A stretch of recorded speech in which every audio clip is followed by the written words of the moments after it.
नमस्कार दोस्तों, रतन GS classes में एक बार फिर से आप सभी का तहे दिल से हार्दिक हार्दिक अभिनंदन और स्वागत है। दोस्तों, समसामयिक घटना चक्र का जो अध्यायवार विभाजित हल प्रश्न पत्र समान अध्ययन का पूर्वावलोकन है, जो कि 8 खंडों में ये चतुर्थ खंड है। और ये चतुर्थ खंड जो है दोस्तों, वो भारतीय राज्य व्यवस्था एवं शासन की है, जिसमें कि 1990 से लेकर के फरवरी जो है 2022 तक के प्रश्न पत्र को सम्मिलित किया गया है। दोस्तों, इसमें यूपी पीसीएस मुख्य परीक्षा के समान अध्ययन का प्रश्न पत्र को भी शामिल किया गया है।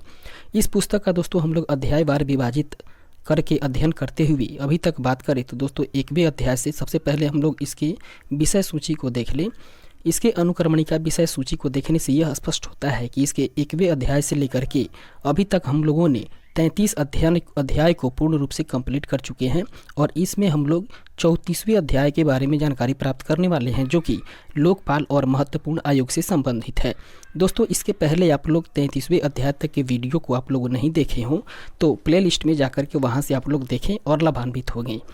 दोस्तों, हम लोग बात करें इस अध्याय के बारे में तो इसमें हम लोग 34वें अध्याय के बारे में जानकारी प्राप्त करेंगे, जो कि लोकपाल और महत्वपूर्ण आयोग से संबंधित है। आइए दोस्तों, सेशन को हम लोग स्टार्ट करते हैं लोकपाल और महत्वपूर्ण आयोग से संबंधित प्रश्नों को पढ़कर। तो इस तरीके से हम लोग देखते हैं लोकपाल और महत्वपूर्ण आयोग के बारे में। दोस्तों, सेशन को शुरू करने से पहले एक बार बात मैं फिर से बोल दूं कि अगर अभी आप तक पिछले वीडियो को नहीं देखे हों तो प्ले लिस्ट में जाकर के आप उसे देखें और लाभान्वित हो सकते हैं। दोस्तों, हम लोग आगे बढ़ते हैं और देखते हैं सबसे पहले इसके नोट्स के बारे में, जो कि कह रहा है अंतर्राष्ट्रीय स्तर पर नागरिकों की शिकायतों के निवारण हेतु बनाई गई संस्था को, इस संस्था को दोस्तों बोला जाता है ओम्बुड्समैन के नाम से पुकारा जाता है या जाना जाता है। इसके बाद में दोस्तों यह एक स्वतंत्र पर्यवेक्षी एजेंसी के रूप में इसकी स्थापना हुई थी 1809 ईस्वी में, और ये स्वीडन में हुई थी। इसके बाद अगले पॉइंट को देखें तो भारतीय लोकतांत्रिक व्यवस्था के अंतर्गत जिन शिकायतों के निरावरणार्थ ओम्बुड्समैन के समक्ष लोकपाल और लोकायुक्त अधिनियम 2013 1 जनवरी 2014 को राष्ट्रपति के द्वारा यह स्वीकृत हुआ था, और उसी के तहत केंद्रीय स्तर पर लोकपाल एवं राज्यों के स्तर पर लोकायुक्त की नियुक्ति का प्रावधान किया गया है। ये संस्थाएं गैर संवैधानिक दर्जे वाली संवैधानिक निकाय हैं या वैधानिक निकाय हैं। उसके बाद में उपयुक्त अधिनियम के तहत केंद्र स्तर पर लोकपाल संस्था के अंतर्गत एक अध्यक्ष और 8 से अनधिक सदस्यों का प्रावधान किया गया है। लोकपाल संस्था का गठन की बात करें तो ये मार्च 2019 में किया गया था, और इसमें सर्वोच्च न्यायालय के सेवानिवृत्त न्यायाधीश पिनाकी चंद्र घोष इसके प्रथम अध्यक्ष बने हुए थे। दोस्तों, 5 जनवरी 1966 को बात करें तो 5 जनवरी 1966 ईस्वी को मोरारजी देसाई की अध्यक्षता में गठित प्रथम प्रशासनिक सुधार आयोग ने भारत में लोकपाल एवं लोकायुक्त की स्थापना का सुझाव दिया था। ध्यातव्य है कि बाद में वर्ष 1967 ईस्वी में केन हनुमंतैया को पहले प्रशासनिक सुधार आयोग का अध्यक्ष बनाया गया था। अर्थात वर्ष 1967 में बात करें तो 1967 में ही के हनुमंतैया को ही पहले प्रशासनिक सुधार आयोग का अध्यक्ष बनाया गया था। दोस्तों, भारतीय संसद में लोकपाल विधेयक सर्वप्रथम वर्ष 1968 ईस्वी में चौथी लोकसभा में प्रस्तुत किया गया था। भारत में महाराष्ट्र ऐसा पहला राज्य है जहां लोकायुक्त कार्यालय की स्थापना 1971 ईस्वी में हुई। ध्यातव्य है कि ओडिशा पहला ऐसा राज्य था जिनसे लोकायुक्त से संबंधित विधेयक 1970 ईस्वी में पारित किया गया था, मगर वहां इसे वर्ष 1983 ईस्वी में लागू किया गया। उत्तर प्रदेश लोक आयुक्त अधिनियम 1975 ईस्वी के तहत लोकायुक्त अपना प्रतिवेदन राज्यपाल को सौंपता है, जो उसे विधानमंडल के दोनों सदनों में प्रस्तुत करवाता है। दोस्तों, वर्ष 1993 ईस्वी में गठित वोहरा समिति का संबंध राजनेताओं और अपराधियों के बीच गठजोड़ की जांच से था। इसके बाद में राजमन्नार आयोग की बात करें तो राजमन्नार आयोग ने भारतीय प्रशासनिक सेवा एवं भारतीय पुलिस सेवा को समाप्त करने की सिफारिश की थी।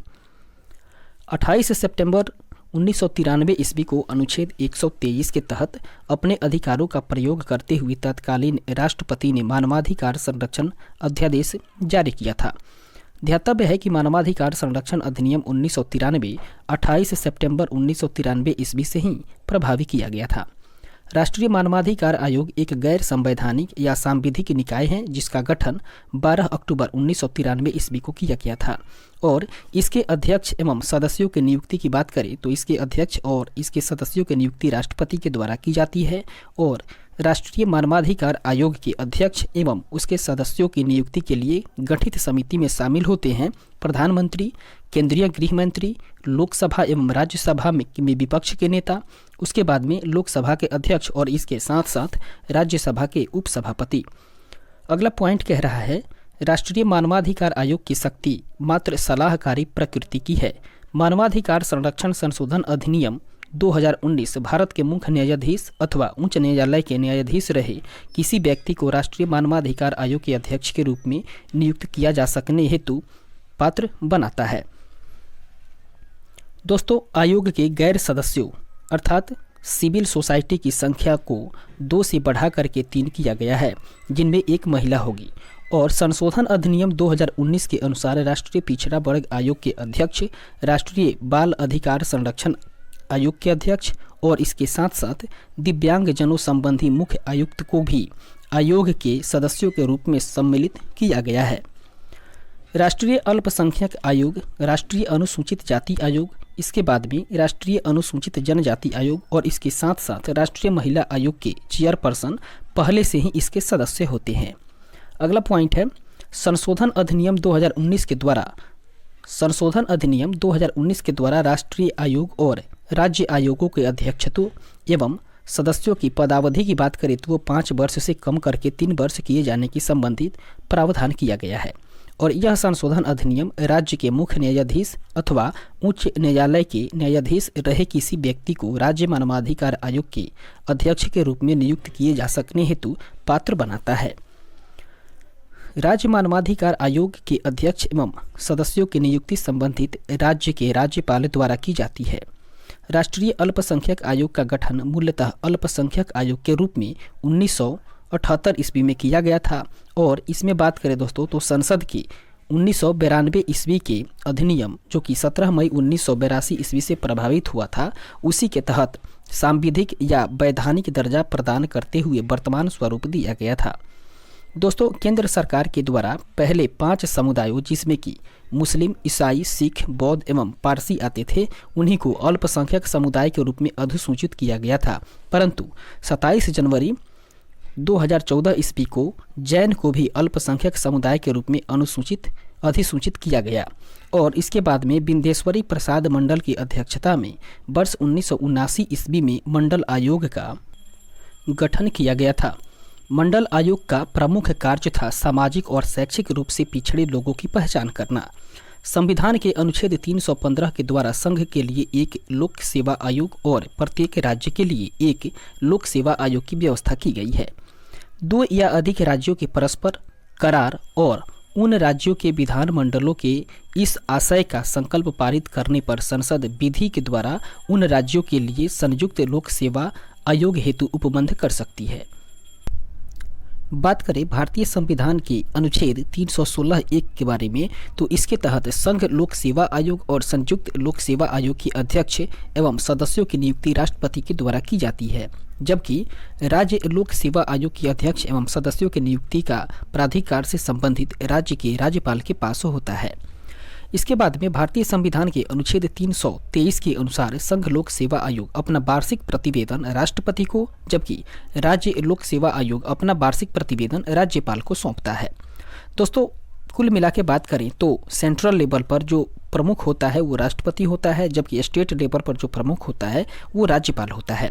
इसके बाद में हम लोग आगे बात करते हैं भारतीय संविधान के अनुच्छेद 322 के बारे में। तो इसके अनुसार संघ लोक सेवा आयोग के व्यय भारत की संचित नीति पर, जबकि राज्य लोक सेवा आयोग की इसके व्यय के संबंधित बात करें तो ये राज्य की संचित निधि पर भारित होता है। इसके बाद हम लोग आगे बढ़ते हैं और देखते हैं प्रश्न कोश को। इसके संबंध में जो पहला प्रश्न है वो कह रहा है हमारे देश के प्रथम लोकपाल कौन है। दोस्तों, भारत देश के प्रथम लोकपाल की बात करें तो वे हैं न्यायाधीश Pinaki Chandra Ghosh. Option number B इसका राइट आंसर होगा। इसके डिस्क्रिप्शन को देखें जो कि कह रहा है लोकपाल और लोकायुक्त अधिनियम 2013 के प्रावधानों के तहत लोकपाल संस्था का गठन मार्च 2019 में किया गया, जिसके प्रथम अध्यक्ष के रूप में न्यायाधीश पिनाकी चंद्र घोष की नियुक्ति की गई है। लोकपाल में एक अध्यक्ष और 8 सदस्य का प्रावधान है। आगे बढ़ते हैं दूसरे नंबर प्रश्न को देखें जो कि कह रहा है भारत में लोकपाल एवं लोकायुक्त की स्थापना का सुझाव दिया था। दोस्तों भारत में लोकपाल एवं लोकायुक्त की स्थापना की सुझाव की बात करें तो ये प्रशासनिक सुधार आयोग ने दिया था। ऑप्शन नंबर बी इसका राइट आंसर होगा। आगे बढ़ते हैं, देखते हैं इसके डिस्क्रिप्शन को जो कि कह रहा है भारत में लोकपाल एवं लोकायुक्त की स्थापना का सुझाव प्रथम प्रशासनिक सुधार आयोग ने दिया था।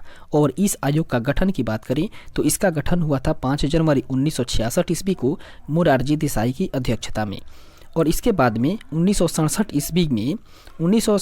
ईस्वी में के हनुमंतैया को प्रथम प्रशासनिक सुधार आयोग का अध्यक्ष बनाया गया था। आयोग का कार्यकाल 1970 ईस्वी में समाप्त हुआ और उसके बाद में ओम्बुड्समैन का भारतीय प्रतिमान लोकपाल है। दोस्तों एक स्वतंत्र पर्यवेक्षी एजेंसी के रूप में इसकी स्थापना जो है वो सर्वप्रथम 1809 ईस्वी में स्वीडन में की गई थी। आगे बढ़ते हैं, तीसरे नंबर प्रश्न को देखते हैं जो कि कह रहा है सही उत्तर चुनिए। कह रहा है राज्य स्तर पर लोक आयुक्त की नियुक्ति की सर्वप्रथम अनुशंसा किसने की थी। दोस्तों राज्य स्तर पर लोक आयुक्त की नियुक्ति की सर्वप्रथम अनुशंसा करने वाले थे भारत का प्रशासनिक सुधार आयोग 1966 से 1970 के बीच में। ऑप्शन नंबर ए इसका राइट आंसर होगा। इस प्रकार से हम लोग आगे बढ़ते हैं और देखते हैं अगले प्रश्न को। तो चौथा नंबर प्रश्न जो कि कह रहा है ओम्बुड्समैन का भारतीय प्रतिमान है। दोस्तों ओम्बुड्समैन की बात करें तो ओम्बुड्समैन का भारतीय प्रतिमान है दोस्तों लोकपाल। ऑप्शन नंबर डी इसका राइट आंसर होगा। आगे बढ़ते हैं, नेक्स्ट क्वेश्चन 5 नंबर जो कि कह रहा है निम्नलिखित में से किस आयोग या समिति ने स्थानीय संस्था ओम्बुड्समैन बनाने का सुझाव दिया था। वो संस्था थी दोस्तों प्रथम प्रशासनिक सुधार आयोग। ऑप्शन नंबर ए इसका राइट आंसर होगा।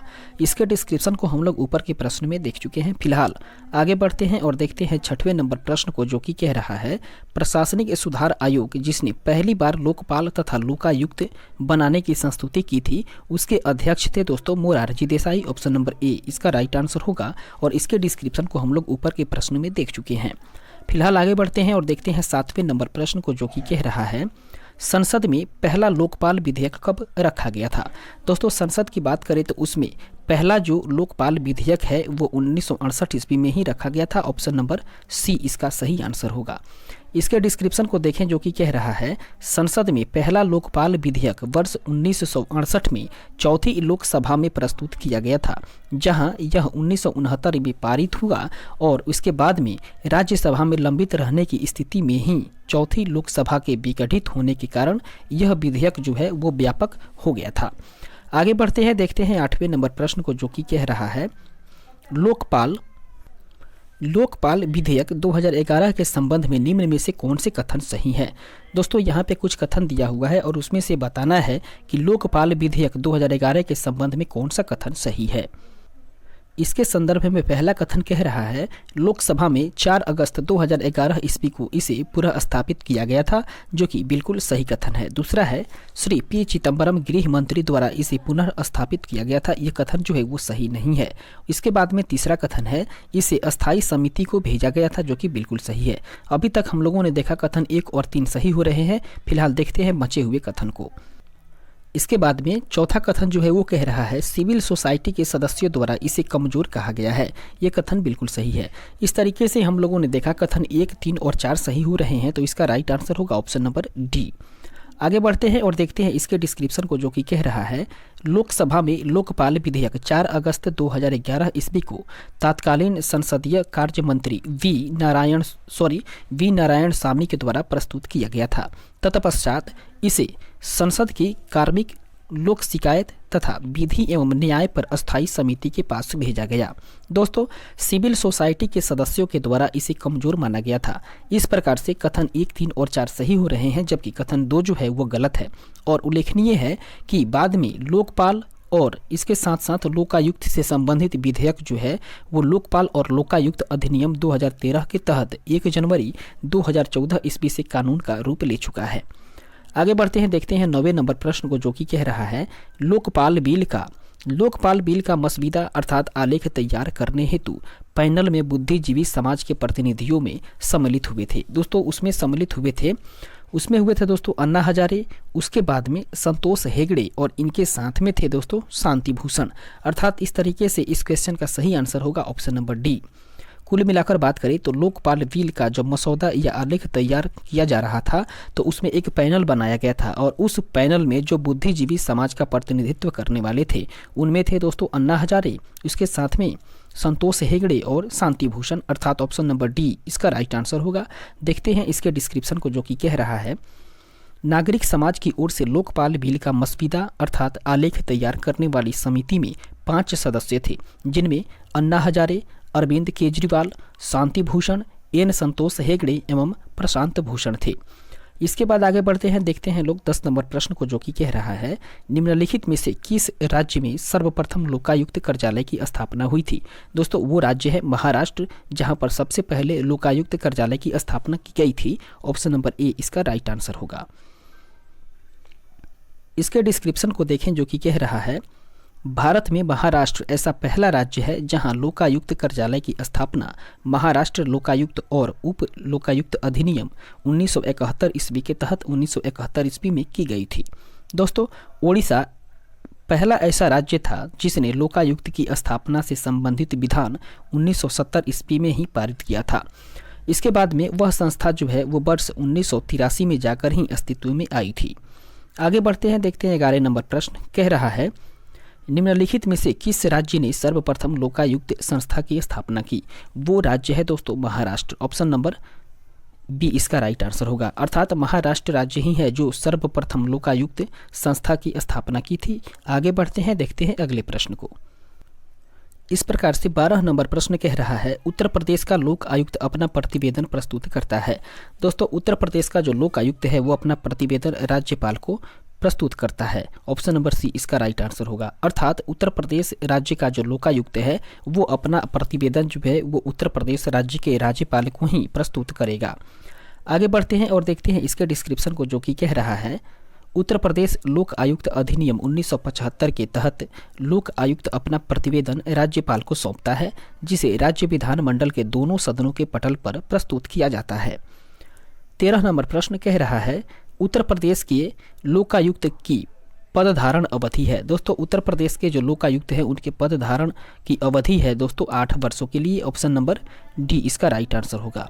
इसके डिस्क्रिप्शन को देखें जो कि कह रहा है, उत्तर प्रदेश के लोकायुक्त की पदधारण अवधि वर्तमान में 8 वर्ष है और उत्तर प्रदेश लोकायुक्त और उसके बाद में उप लोकायुक्त अधिनियम 1975 के तहत लोकायुक्त अथवा उप लोकायुक्त की पदधारण अवधि उसके पदधारण करने की तिथि से 6 वर्ष निर्धारित थी। लेकिन वर्ष 2012 ईस्वी में उत्तर प्रदेश लोकायुक्त और उप लोकायुक्त संशोधन अधिनियम 2012 के द्वारा इसकी पदधारण अवधि को 6 वर्ष से बढ़ाकर 8 वर्ष कर दिया गया और इसके साथ ही दोस्तों इसके उत्तराधिकारी के पद ग्रहण करने तक के इसके पद पर बने रहने का भी प्रावधान किया गया।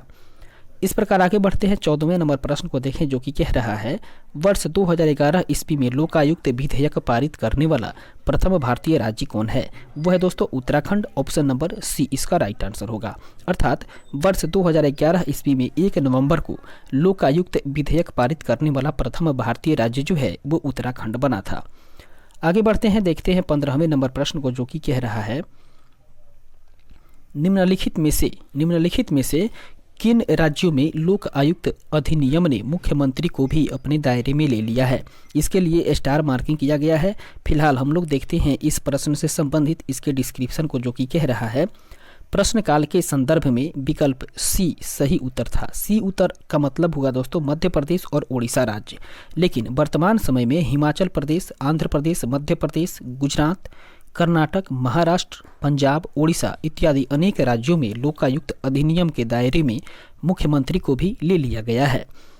नेक्स्ट क्वेश्चन देखते हैं हम लोग 16वें नंबर प्रश्न को जो कि कह रहा है, नीचे 2 वक्तव्य दिए गए हैं जिनमें से एक को कथन ए और दूसरे को कारण आर कहा गया है।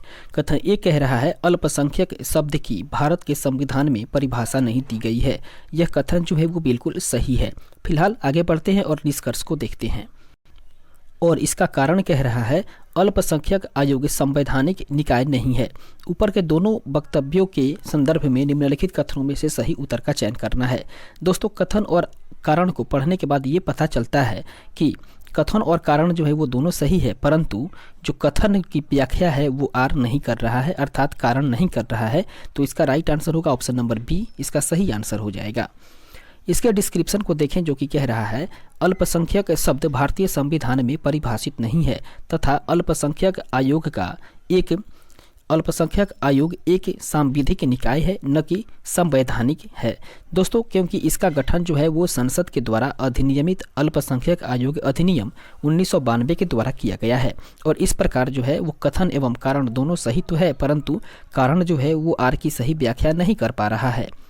इस प्रकार से हम लोग आगे बढ़ते हैं और देखते हैं 17वें नंबर प्रश्न को जो कि कह रहा है भारत में अल्पसंख्यकों के विषय में निम्नलिखित कथनों पर विचार करिए। दोस्तों यहाँ पे 4 कथन दिया हुआ है। सबसे पहले बात करते हैं कथन ए के बारे में। कह रहा है भारत सरकार ने 5 समुदायों यथा जैसे कि मुसलमानों, सिखों, ईसाइयों, बौद्धों और पारसियों को अल्पसंख्यक के रूप में सुनिश्चित या अनुसूचित किया था। इसके बाद में राष्ट्रीय अल्पसंख्यक आयोग को 1993 ईस्वी में संवैधानिक दर्जा दिया गया और भारत में सबसे छोटा धार्मिक समुदाय जो है वो पारसी समुदाय है। जबकि चौथा पॉइंट कह रहा है भारत का संविधान जो है वो धार्मिक और भाषाई अल्पसंख्यकों को मान्यता और संरक्षण देता है। इस संदर्भ में दोस्तों ऑप्शन उपयुक्त नहीं दिए होने के कारण ही स्टार मार्किंग किया गया है आयोग के द्वारा। फिलहाल देखते हैं इसके डिस्क्रिप्शन को जो कि कह रहा है भारतीय संविधान धार्मिक व भाषाई आधार पर अल्पसंख्यकों का निर्धारण करता है। प्रश्नकाल में 5 समुदायों को अल्पसंख्यकों के रूप में अनुसूचित किया गया था और वर्तमान में भारत में 6 समुदायों जैसे कि मुसलमान, सिख, ईसाई, बौद्ध, पारसी और इसके साथ में जैन को भी अल्पसंख्यकों के रूप में अनुसूचित किया गया है। दोस्तों 27 जनवरी 2014 ईस्वी को भारत सरकार द्वारा जैन समुदाय को अल्पसंख्यक अधिसूचित किया गया। इसके बाद में सरकार ने राष्ट्रीय अल्पसंख्यक आयोग को 1992 ईस्वी के संसदीय अधिनियम 17 मई 1992 ईस्वी से प्रभावित हुआ था, उसी के तहत ही सांविधिक दर्जा दिया था, जिसका गठन मूल रूप से अल्पसंख्यक आयोग के रूप में ही केंद्रीय गृह मंत्रालय के तहत 1978 ईस्वी में किया गया था। दोस्तों अधिसूचित अल्पसंख्यकों में सबसे बड़ा समुदाय पारसी समुदाय है, किंतु इससे भी छोटे अनेक धार्मिक समुदाय विद्यमान हैं और इन्हें यद्यपि की मान्यता प्राप्त नहीं है। इसके बाद में दोस्तों बात करें तो इस प्रकार जो प्रश्नगत कथन है वो 2014 ईस्वी से पूर्व तक जहां कथन 1 और 4 सही थे, वहीं वर्तमान समय को देखें तो केवल कथन 4 जो है वो सही हो रहे हैं। इसके बाद हम लोग आगे बढ़ते हैं और देखते हैं अगले प्रश्न को। 18 नंबर प्रश्न कह रहा है वोहरा समिति डैश के अध्ययन के लिए बनाई गई थी। दोस्तों वोहरा समिति की बात करें तो ये राजनेताओं तथा अपराधियों की साठगांठ के अध्ययन के लिए ही बनाई गई थी। ऑप्शन नंबर सी इसका राइट आंसर होगा। इसके डिस्क्रिप्शन को देखें जो कि कह रहा है वोहरा समिति का गठन राजनेताओं और अपराधियों के बीच साठगांठ की जांच करने के लिए जुलाई 1993 ईस्वी में तत्कालीन गृह सचिव एन वोहरा की अध्यक्षता में किया गया था और इस समिति ने अपनी रिपोर्ट अक्टूबर 1993 ईस्वी में सौंपी थी। आगे बढ़ते हैं, देखते हैं 19वें नंबर प्रश्न को जो कि कह रहा है उस समिति का नाम बताएं जिसने राजनीतिज्ञों व अपराधियों के गठबंधन की जांच की व रिपोर्ट दी। इसका सही आंसर होगा दोस्तों वोहरा समिति। ऑप्शन नंबर बी इसका राइट आंसर हो जाएगा।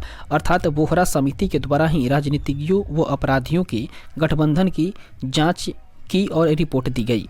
ऑप्शन नंबर बी इसका राइट आंसर होगा। इसके बाद हम लोग आगे बढ़ते हैं और देखते हैं 20वें नंबर प्रश्न को जो कि कह रहा है भारतीय प्रशासनिक सेवा और भारतीय पुलिस सेवा को समाप्त करने की सिफारिश किसने की थी। दोस्तों भारतीय प्रशासनिक सेवा और भारतीय पुलिस सेवा को समाप्त करने की सिफारिश की बात करें तो वे राजमन्नार आयोग के द्वारा किया गया था। ऑप्शन नंबर डी इसका राइट आंसर होगा। इसके डिस्क्रिप्शन को देखें जो कि कह रहा है भारतीय प्रशासनिक सेवा अर्थात IAS और भारतीय पुलिस सेवा अर्थात IPS को समाप्त करने की सिफारिश राजमन्नार आयोग के द्वारा की गई थी। आगे बढ़ते हैं। 21वां नंबर प्रश्न कह रहा है मूल अधिकारों के अतिरिक्त भारत के संविधान का निम्नलिखित में से कौन सा या कौन से भाग जो है वो मानव अधिकारों की सार्वभौम घोषणा 1998 ईस्वी के सिद्धांतों के प्रावधानों को प्रतिबिंबित करता है। दोस्तों इसके बात करें तो इसके अनुसार इसका सही आंसर हो जाएगा उद्देशिका, उसके बाद में राज्य के नीति के निर्देशक तत्व और इसके साथ साथ में मूल्य कर्तव्य। अर्थात ये तीनों के तीनों पॉइंट सही हैं तो इसका राइट आंसर हो जाएगा ऑप्शन नंबर डी इसका राइट आंसर होगा। आगे बढ़ते हैं और देखते हैं इसके डिस्क्रिप्शंस को जो कि कह रहा है 10 दिसंबर 1948 ईस्वी को संयुक्त राष्ट्र महासभा ने पेरिस में मानव अधिकारों की सार्वभौमिक घोषणा को अंगीकृत किया था। दोस्तों, भारतीय संविधान के उद्देशिका, मूल अधिकार और इसके साथ साथ में राज्य के नीति निर्देशक तत्व एवं मूल्य कर्तव्य, मानव अधिकारों की सार्वभौमिक घोषणा 1998 के सिद्धांतों एवं प्रावधानों को प्रतिबिंबित करते हैं। दोस्तों, मानव अधिकारों की सार्वभौमिक घोषणा जो है वो 1948 ईस्वी के अनुच्छेद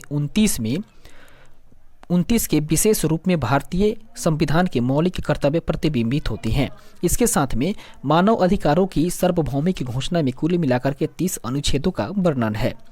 आगे बढ़ते हैं, देखते हैं 22वें नंबर प्रश्न को, जो कि कह रहा है संयुक्त राष्ट्र द्वारा मानव अधिकारों की सर्व या विश्वव्यापी घोषणा को कब अपनाया गया था? वो अपनाया गया था दोस्तों 10 दिसंबर 1948 ईस्वी को। ऑप्शन नंबर डी इसका राइट आंसर होगा। आगे बढ़ते हैं, देखते हैं इसके अगले प्रश्न को। तो 23 नंबर क्वेश्चन कह रहा है universal declaration of human rights में कुल कितने अनुच्छेद हैं? दोस्तों, universal declaration of human rights की बात करें तो इसमें कुल मिलाकर के 30 अनुच्छेद हैं। ऑप्शन नंबर सी इसका राइट आंसर होगा। इसके डिस्क्रिप्शन को देखें, जो कि कह रहा है universal declaration of human rights अर्थात मानवाधिकारों की सार्वभौमिक घोषणा में कुल मिलाकर के 23 अनुच्छेद हैं और इसे संयुक्त राष्ट्र महासभा के द्वारा 10 दिसंबर 1948 ईस्वी को अंगीकृत किया गया था। आगे बढ़ते हैं, 24वें नंबर प्रश्न को देखें, जो कि कह रहा है 10 दिसंबर मनाया जाता है। दोस्तों, 10 दिसंबर की बात करें तो ये मानवाधिकार दिवस के रूप में मनाया जाता है। ऑप्शन नंबर ए इसका राइट आंसर होगा। इसका डिस्क्रिप्शन को देखें, जो कि कह रहा है दोस्तों 10 दिसंबर मानवाधिकार दिवस के रूप में मनाया जाता है और इसी दिन 1948 ईस्वी में संयुक्त राष्ट्र महासभा के द्वारा मानवाधिकारों की सार्वभौमिक घोषणा स्वीकार की गई थी। दोस्तों, इस दिवस की औपचारिक स्थापना महासभा द्वारा वर्ष 1950 ईस्वी में की गई थी और विश्व स्वास्थ्य दिवस की बात करें तो ये 7 अप्रैल को, यूएनए दिवस की बात करें तो ये 24 अक्टूबर को तथा इसके साथ साथ में मजदूर दिवस की बात करें तो ये 1 मई को मनाया जाता है। आगे बढ़ते हैं, देखते हैं 25वें नंबर प्रश्न को, जो कि कह रहा है मानव अधिकारों की अवधारणा का प्रमुख बल है। दोस्तों, मानव अधिकारों की अवधारणा का प्रमुख बल की बात करें तो वे है मानव होने के नाते मानव गरिमा पर। ऑप्शन नंबर डी इसका राइट आंसर हो जाएगा। आगे बढ़ते हैं और देखते हैं इसके डिस्क्रिप्शन को, जो कि कह रहा है मानव अधिकारों की सार्वभौमिक घोषणा की प्रस्तावना में मानव जाति की जन्मजात गरिमा और सम्मान तथा अधिकारों पर बल दिया गया है। इस प्रकार से मानव अधिकारों की अवधारणा का प्रमुख बल जो है वो मानव होने के नाते मानव गरिमा पर है। आगे बढ़ते हैं, 26वें नंबर प्रश्न को देखते हैं, जो कि कह रहा है निम्नलिखित में से कौन सा एक संयुक्त राष्ट्र द्वारा सूचीबद्ध मानवाधिकारों में से नहीं है? वो है दोस्तों निजता का अधिकार, जो कि संयुक्त राष्ट्र के द्वारा सूचीबद्ध मानवाधिकारों में नहीं है। ऑप्शन नंबर डी इसका राइट आंसर होगा। इसके डिस्क्रिप्शन को देखें, जो कि कह रहा है मानवाधिकारों की सार्वभौमिक घोषणा का प्रारूप संयुक्त राष्ट्र महासभा ने 10 दिसंबर 1948 ईस्वी को स्वीकार किया था। दोस्तों, मानवाधिकारों की सार्वभौमिक घोषणा के अनुच्छेद 12 के अनुसार बात करें तो किसी व्यक्ति की एकांतता, परिवार, घर या पत्र व्यवहार के प्रति कोई कोई माना हस्तक्षेप न किया जाएगा और न किसी के सम्मान और ख्याति पर कोई आक्षेप हो सकेगा। दोस्तों, ऐसे हस्तक्षेप के विरुद्ध प्रत्येक को कानूनी रक्षा का अधिकार प्राप्त है। इस प्रकार से स्पष्ट है कि मनमाने हस्तक्षेप से कानूनी रक्षा का अधिकार है, जबकि विधि सम्मत हस्तक्षेप किया जा सकता है। इस प्रकार से बात करें दोस्तों तो इस घोषणा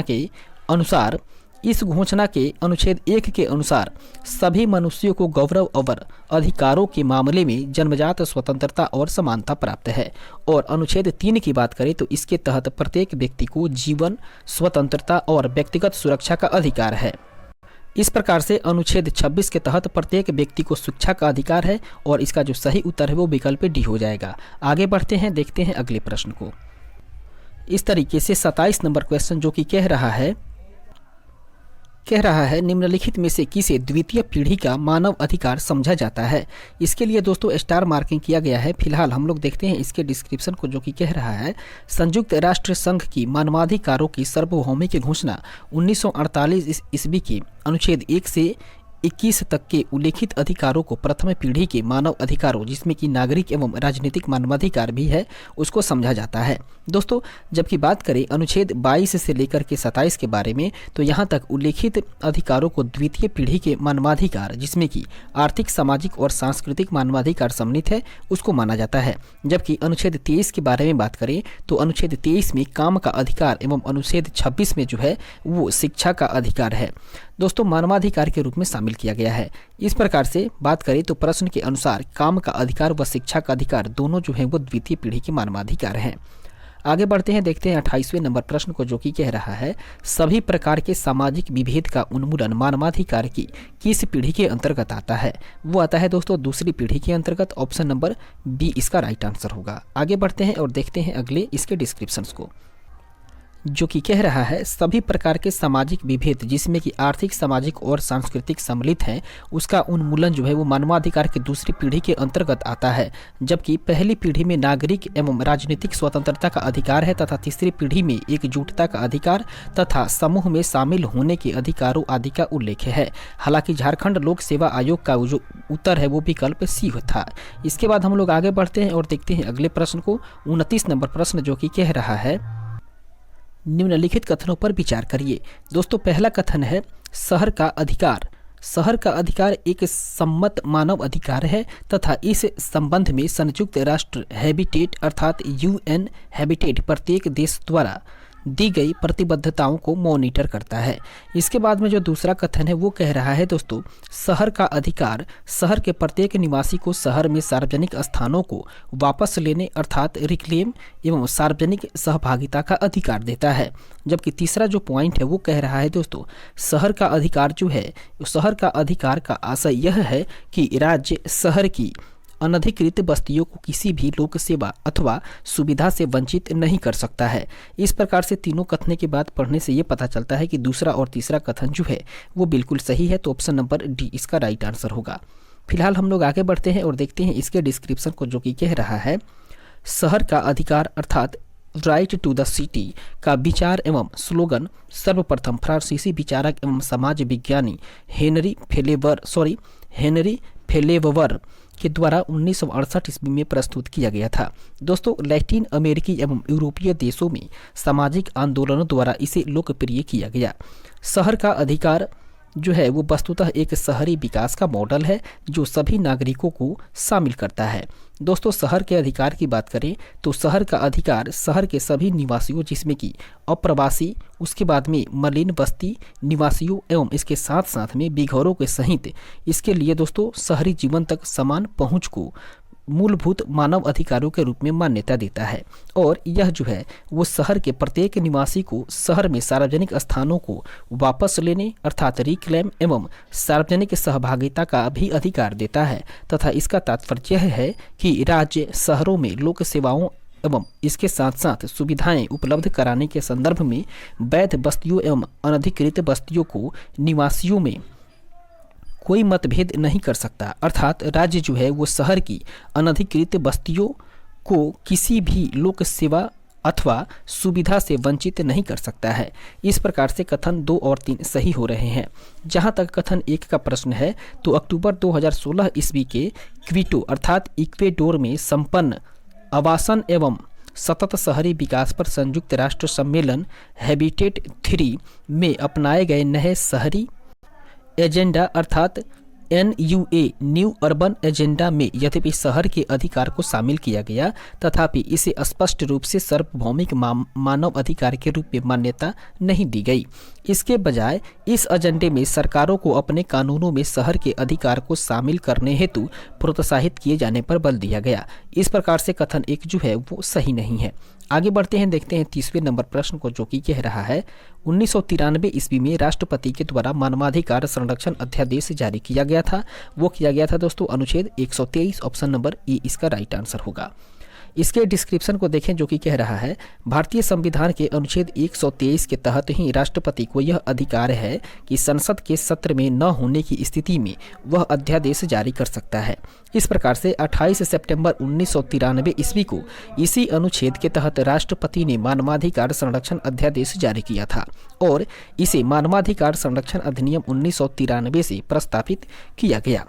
उल्लेखनीय है कि यद्यपि इस अधिनियम राष्ट्रपति की स्वीकृति के बाद यह अधिनियम जो है वो राष्ट्रपति की स्वीकृति के बाद ही 8 जनवरी 1994 ईस्वी को अधिसूचित किया गया था। इस प्रकार से इसे तत्संबंधी अध्यादेश जारी होने की तिथि जो कि 28 सितंबर 1993 ईस्वी है वहां से ये प्रभावी किया गया। इस प्रकार से आगे बढ़ते हैं और देखते हैं अगले प्रश्न को। तो 31 नंबर प्रश्न जो कि कह रहा है भारत में मानवाधिकार संरक्षण अधिनियम कब लागू हुआ। दोस्तों भारत की बात करें तो भारत में मानवाधिकार संरक्षण अधिनियम जो है वो 1993 ईस्वी से लागू हुआ था। ऑप्शन नंबर डी इसका राइट आंसर हो जाएगा, 1993 ईस्वी में लागू हुआ था। आगे बढ़ते हैं, देखते हैं अगले प्रश्न को। 32 नंबर प्रश्न जो कि कह रहा है मानवाधिकार संरक्षण अधिनियम के संबंध में कौन सा कथन सही है। दोस्तों सही कथन की बात करें तो यह है कि यह अधिनियम 28 सितंबर 1993 ईस्वी को प्रवृत्त हुआ था। ऑप्शन नंबर बी इसका राइट आंसर होगा। इसके डिस्क्रिप्शन को हम लोग ऊपर के प्रश्न में देख चुके हैं। फिलहाल देखते हैं 33वें नंबर प्रश्न को जो कि कह रहा है मानव अधिकार संरक्षण अधिनियम 1993 का उद्देश्य था। अर्थात मानव अधिकार संरक्षण अधिनियम 1993 का उद्देश्य की बात करें तो इसका उद्देश्य रहा था मानव अधिकारों को बेहतर संरक्षण प्रदान करना, इसके बाद में मानव अधिकार सुरक्षा आयोग का गठन करना और इसके साथ साथ राज्य में मानव अधिकार सुरक्षा आयोग का भी गठन करना। इस प्रकार से ये तीनों जो उद्देश्य हैं वे इसके रहे थे मानव अधिकार संरक्षण अधिनियम के। इस प्रकार से इसका राइट आंसर होगा ऑप्शन नंबर डी, अर्थात उपयुक्त में सभी जो है वो सही है। आगे बढ़ते हैं, इस प्रकार से देखते हैं इसके डिस्क्रिप्शन को जो कि कह रहा है मानव अधिकार संरक्षण अधिनियम 1993 भारत में मानव अधिकारों के बेहतर संरक्षण के लिए राष्ट्रीय मानव अधिकार आयोग, राज्यों में मानव अधिकार आयोगों और मानव अधिकार न्यायालयों का गठन करने तथा उससे संबंधित या आनुषंगिक विषयों को समाविष्ट करने हेतु अधिनियमित किया था। आगे बढ़ते हैं, देखते हैं 34वें नंबर प्रश्न को जो कि कह रहा है मानव अधिकार संरक्षण अधिनियम 1993 की किस धारा में लोक सेवा की परिभाषा दी गई है। वो दिया गया है दोस्तों धारा 2M में। ऑप्शन नंबर डी इसका राइट आंसर होगा, धारा 2M। इसके डिस्क्रिप्शन को देखें जो कि कह रहा है मानव अधिकार संरक्षण अधिनियम 1993 की धारा 2 परिभाषाओं से संबंधित है और धारा 2 का उपखंड 1 और इसके उपखंड M में लोक सेवाओं को परिभाषित किया गया है या लोक सेवक को परिभाषित किया गया है और इसके अनुसार भारतीय दंड संहिता अर्थात IPC की धारा 21 में शामिल लोग जो हैं वो सरकारी सेवक माने जाएंगे। आगे बढ़ते हैं, देखते हैं अगले प्रश्न को। तो 35 नंबर प्रश्न कह रहा है मानव अधिकार संरक्षण अधिनियम में सशस्त्र बल की परिभाषा में निम्नलिखित में से कौन सा शामिल नहीं है। वो है दोस्तों राज्य के सशस्त्र बल। ऑप्शन नंबर बी इसका राइट आंसर होगा। इस प्रकार से आगे बढ़ते हैं और देखते हैं इसके डिस्क्रिप्शन को जो कि कह रहा है मानव अधिकार संरक्षण अधिनियम 1993 की धारा 2 इसका खंड 1 और उसके उपखंड ए की तहत सशस्त्र बल अर्थात आर्म्ड फोर्स की परिभाषा के अंतर्गत नौसेना, थल सेना जिसे कि वायुसेना और इसके साथ साथ में वायुसेना और संघ का कोई अन्य सशस्त्र बल शामिल है। उल्लेखनीय है कि यह अधिनियम जो है वो 28 सितंबर 1993 ईस्वी को प्रवृत्त हुआ था। आगे बढ़ते हैं, 36वें नंबर प्रश्न को देखते हैं जो कि कह रहा है राष्ट्रीय मानव अधिकार आयोग के अध्यक्ष एवं सदस्यों की नियुक्ति समिति में निम्न में से कौन सा सदस्य नहीं होता है। दोस्तों जो सदस्य नहीं होता है वो होता है राज्यसभा का सभापति। ऑप्शन नंबर बी इसका राइट आंसर होगा। इसका डिस्क्रिप्शन जो कि कह रहा है राष्ट्रीय मानवाधिकार आयोग के अध्यक्ष एवं सदस्यों की नियुक्ति के लिए प्रधानमंत्री की अध्यक्षता में एक समिति गठित की जाती है जिसमें कि सदस्य जो हैं वो निम्नवत होते हैं। दोस्तों उसमें पहले सदस्य होते हैं प्रधानमंत्री, उसके बाद गृह मंत्री और इसके अगले सदस्य होते हैं लोकसभा में विपक्ष के नेता और इनके साथ साथ राज्यसभा के विपक्ष के नेता भी होते हैं। और जबकि बात करें लोकसभा अध्यक्ष के बारे में तो ये भी इसमें सम्मिलित रहते हैं और इनके साथ साथ में राज्यसभा के उपसभापति भी होते हैं। दोस्तों इस समिति की सिफारिश पर राष्ट्रीय मानवाधिकार आयोग के अध्यक्ष एवं सदस्यों की नियुक्ति जो है वो राष्ट्रपति के द्वारा ही की जाती है। और राष्ट्रीय मानवाधिकार आयोग का गठन की बात करें तो ये 12 अक्टूबर 1993 ईस्वी को किया गया था। आगे बढ़ते हैं, 37 नंबर प्रश्न को देखते हैं, जो कि कह रहा है राष्ट्रीय मानव अधिकार आयोग के अध्यक्ष एवं अन्य सदस्यों की नियुक्ति के लिए सिफारिशें करने वाली समिति का कौन सदस्य नहीं है। दोस्तों, जो सदस्य का समिति नहीं है वह है राज्यसभा का सभापति। ऑप्शन नंबर डी इसका राइट आंसर होगा, राज्यसभा का सभापति। आगे बढ़ते हैं और देखते हैं अगले प्रश्न को। तो 38 नंबर प्रश्न जो कि कह रहा है कौन राष्ट्रीय मानव अधिकार आयोग का पदेन सदस्य नहीं है। दोस्तों, जो राष्ट्रीय मानव अधिकार आयोग के पदेन सदस्य नहीं होता है वह है दोस्तों भारतीय विधि के आयोग का अध्यक्ष। ऑप्शन नंबर बी इसका राइट आंसर होगा, भारतीय विधि आयोग का अध्यक्ष।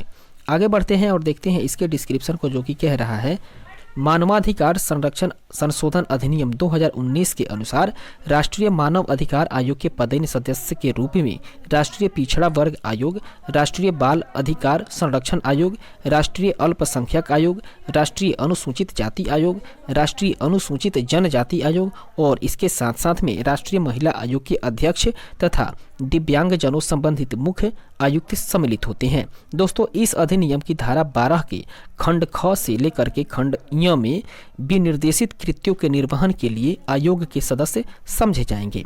आगे बढ़ते हैं, देखते हैं 39वें नंबर प्रश्न को, जो कि कह रहा है मानव अधिकार संरक्षण अधिनियम के संबंध में निम्नलिखित में से कौन सा कथन सही नहीं है। दोस्तों, जो कथन सही नहीं है उसकी बात करें तो इसके लिए स्टार मार्किंग दिया गया है। फिलहाल हम लोग आगे बढ़ते हैं और देखते हैं इसके डिस्क्रिप्शंस को, जो कि कह रहा है मानवाधिकार संरक्षण संशोधन अधिनियम 2019 के द्वारा 1993 ईस्वी के अधिनियम में संशोधन करके मानवाधिकार आयोग के अध्यक्ष एवं सदस्यों का कार्यकाल 5 वर्ष से घटा करके 3 वर्ष या 70 वर्ष की आयु तक जो भी पहले हो उसको कर दिया गया। इसके अलावा अब अध्यक्ष एवं सदस्य दोनों ही पुनर्नियुक्ति के पात्र हैं, जबकि पहले अध्यक्ष पुनर्नियुक्ति का पात्र नहीं हुआ करते थे। दोस्तों, इस तरीके से बात करें तो जो कथन ए, बी और सी है वो सही नहीं है, जबकि मानवाधिकार संरक्षण अधिनियम 1993 के अनुसार अध्यक्ष या कोई सदस्य अपने पद पर न रह जाने पर दोस्तों भारत सरकार के अधीन या किसी राज्य सरकार के अधीन किसी भी और नियोजन का पात्र नहीं होगा। इस प्रकार से कथन डी सही है। इसके बाद में संशोधन से पूर्व मानव अधिकार संरक्षण अधिनियम 1993 के अनुसार अध्यक्ष पद ग्रहण की तारीख से 5 वर्ष की अवधि तक या 70 वर्ष की आयु जो भी पहले पूरा हो वहां तक पद को धारित करता था, जबकि सदस्य 5 वर्ष की अवधि तक आयु सीमा 70 वर्ष तक पद धारण करता था और इसके बाद में 5 वर्ष की और अवधि के लिए पुनर्नियुक्ति का पात्र था। इसके बाद में 40 नंबर प्रश्न कह रहा है राष्ट्रीय मानवाधिकार आयोग के अध्यक्ष का कार्यकाल होता है। दोस्तों, राष्ट्रीय मानवाधिकार आयोग के अध्यक्ष का कार्यकाल की बात करें तो वे 3 वर्षों का होता है। ऑप्शन नंबर ए इसका राइट आंसर होगा और इसके डिस्क्रिप्शन को अभी हम लोगों ने ऊपर के प्रश्न में देखा है। फिलहाल देखते हैं 41वें नंबर प्रश्न को, जो कि कह रहा है राष्ट्रीय मानव अधिकार आयोग के सदस्यों की पदावधि ग्रहण करने की तारीख से होती है। दोस्तों, ये होती है 3 वर्षों की, जो कि इस ऑप्शंस में नहीं दिया हुआ है। इस प्रकार से इसके लिए स्टार मार्किंग की गई है और इसके डिस्क्रिप्शन को हम लोग ऊपर के प्रश्न में देख चुके हैं। फिलहाल आगे बढ़ते हैं, देखते हैं 42वें नंबर प्रश्न को, जो कि कह रहा है भारत के राष्ट्रीय मानवाधिकार आयोग के विषय में निम्नलिखित कथनों पर विचार करिए। दोस्तों, पहला कथन है इसका अध्यक्ष अनिवार्य रूप से भारत का सेवानिवृत्त मुख्य न्यायमूर्ति होना चाहिए। अगला कथन है इसके प्रत्येक राज्य में राज्य मानवाधिकार आयोग के नाम से संस्थापनाएं होनी चाहिए। इसके बाद में इसकी शक्तियां जो है वो केवल सिफारिशी प्रवृत्ति की या प्रकृति की हैं। और चौथा जो पॉइंट है वो कह रहा है आयोग के एक सदस्य के रूप में एक महिला की नियुक्ति करना आज्ञापरक है। इसके बाद हम लोग इस चारों कथनों के आधार पर बात करें तो इस क्वेश्चन का जो सही आंसर हो जाएगा वो इस ऑप्शंस में है ही नहीं। इस प्रकार से आयोग के द्वारा इसे स्टार मार्किंग किया गया है। फिलहाल देखते हैं इसके डिस्क्रिप्शन को, जो कि कह रहा है मानवाधिकार संरक्षण संशोधन अधिनियम 2019 के द्वारा 1993 ईस्वी के अधिनियम में संशोधन करके उच्च न्यायालय का मुख्य न्यायाधीश या न्यायाधीश रहे व्यक्तियों को राष्ट्रीय मानवाधिकार आयोग के अध्यक्ष के रूप में नियुक्त किए जाने का पात्र बनाया गया है। इसके अलावा आयोग के गैर न्यायिक सदस्यों जिसमें कि सिविल सोसाइटी आते हैं उनकी संख्या को 2 से बढ़ा करके 3 किया गया है, जिसमें कम से कम एक सदस्य का महिला होना अनिवार्य है। दोस्तों, आयोग की शक्तियाँ या आयोग की शक्तियां सिफारिशी प्रवृत्ति की या प्रकृति की होती है और राज्य मानवाधिकार आयोग 1993 ईस्वी के अधिनियम के तहत संबंधित राज्य सरकार द्वारा गठित किए जाते हैं, न कि ये राष्ट्रीय मानवाधिकार आयोग की संस्थाएं हैं। इस प्रकार से वर्तमान परिप्रेक्ष्य में कथन 3 एवं 4 ही सत्य हो रहे हैं। फिलहाल आगे बढ़ते हैं और देखते हैं अगले प्रश्न को। 43 नंबर प्रश्न कह रहा है, निम्न पर विचार कीजिए और नीचे दिए गए कूट से सही उत्तर का चयन करिए। दोस्तों कथन कह रहा है, राष्ट्रीय मानवाधिकार आयोग का अध्यक्ष वह व्यक्ति होता है जो भारत का मुख्य न्यायाधीश रह चुका हो। ये कोई जरूरी नहीं है। इस प्रकार से ये कथन जो है वो गलत है।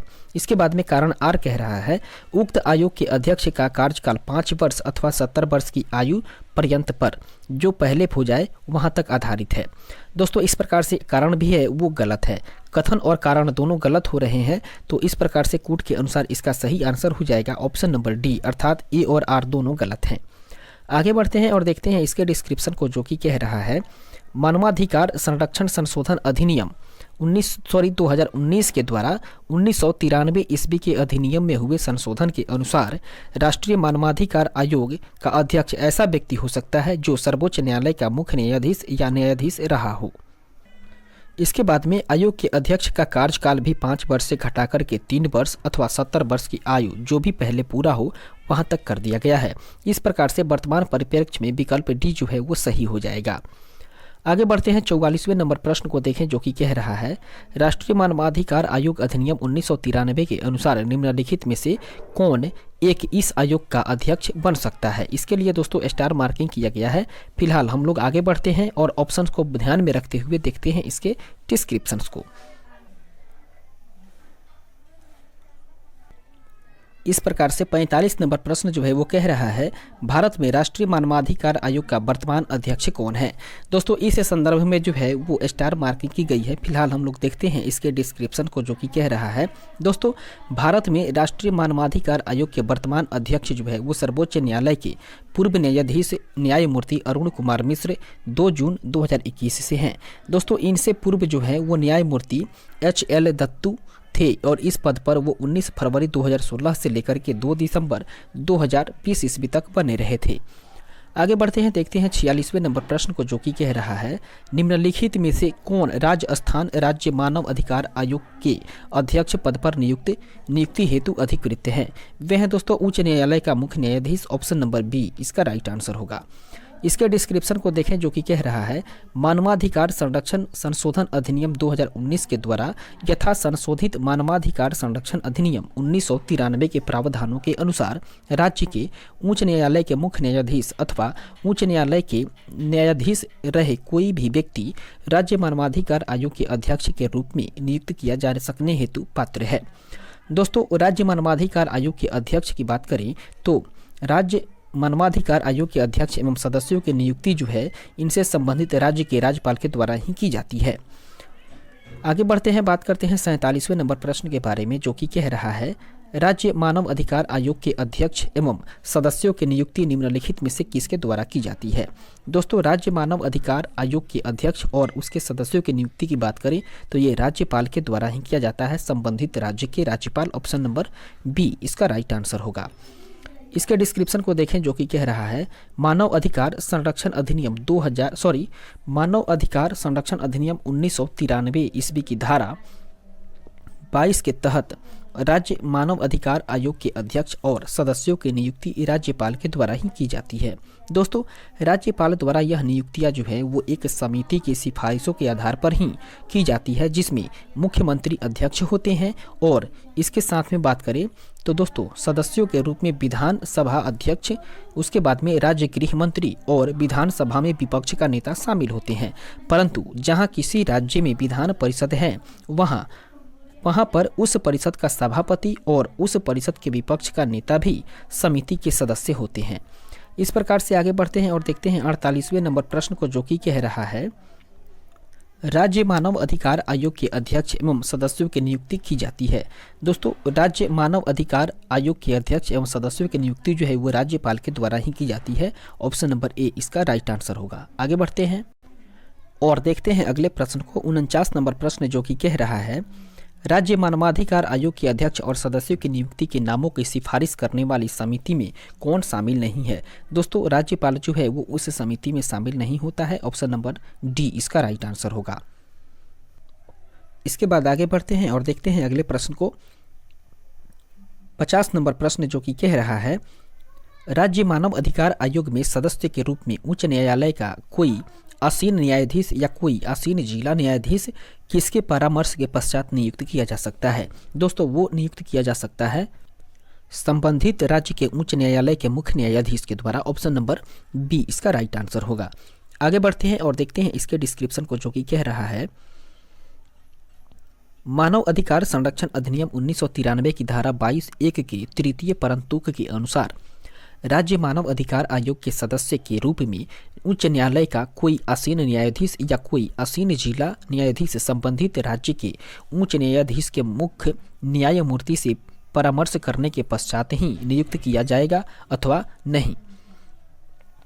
इसके बाद में आगे बढ़ते हैं और बात करते हैं 51 नंबर प्रश्न के बारे में जो कि कह रहा है, राज्य आयोग के अध्यक्ष के पद पर हुई रिक्ति की दशा में किसी एक सदस्य को अध्यक्ष के रूप में कार्य करने के लिए प्राधिकृत करने की शक्ति किसे है? दोस्तों इसका शक्ति जो है वो राज्यपाल में है। ऑप्शन नंबर डी इसका राइट आंसर होगा, राज्यपाल। आगे बढ़ते हैं और बात करते हैं इसके डिस्क्रिप्शन के बारे में। तो कह रहा है, मानव अधिकार संरक्षण अधिनियम 1993 की धारा 25 के अनुसार राज्य आयोग अर्थात राज्य मानव अधिकार आयोग के अध्यक्ष की मृत्यु, पदत्याग या अन्य कारण से उसके पद में हुई रिक्ति की दशा में राज्यपाल अधिसूचना के द्वारा सदस्यों में से किसी एक को अध्यक्ष के रूप में तब तक कार्य करने के लिए प्राधिकृत कर सकेगा जब तक ऐसी रिक्ति को भरने के लिए अध्यक्ष की नियुक्ति नहीं हो जाती। इसके बाद में 52 नंबर प्रश्न कह रहा है, निम्न में से कौन सा एक राज्य मानव अधिकार आयोग का कार्य नहीं है? दोस्तों जो कार्य मानव अधिकार आयोग का नहीं है वो कार्य है दोस्तों मानव अधिकारों का उल्लंघन करने वाले को सजा देना। अर्थात मानव अधिकारों को उल्लंघन करने वाले को सजा देने का अधिकार जो है वो मानव अधिकार आयोग का नहीं है। ऑप्शन नंबर डी इसका राइट आंसर होगा। आगे बढ़ते हैं और देखते हैं इसके डिस्क्रिप्शन को जो कि कह रहा है, मानव अधिकारों का उल्लंघन करने वाले को सजा देना राज्य मानवाधिकार आयोग का कार्य नहीं है। अन्य सभी विकल्प जो हैं वो राज्य मानवाधिकार आयोग के कार्यों के अंतर्गत आते हैं। इसके बाद हम लोग आगे बढ़ते हैं और देखते हैं 53 नंबर प्रश्न को जो कि कह रहा है, राज्य आयोग अपना वार्षिक प्रतिवेदन किसके समक्ष प्रस्तुत करता है? दोस्तों राज्य आयोग जो है वो अपना वार्षिक प्रतिवेदन की बात करें तो ये राज्य सरकार के समक्ष ही प्रस्तुत करता है। ऑप्शन नंबर बी इसका राइट आंसर होगा, राज्य सरकार।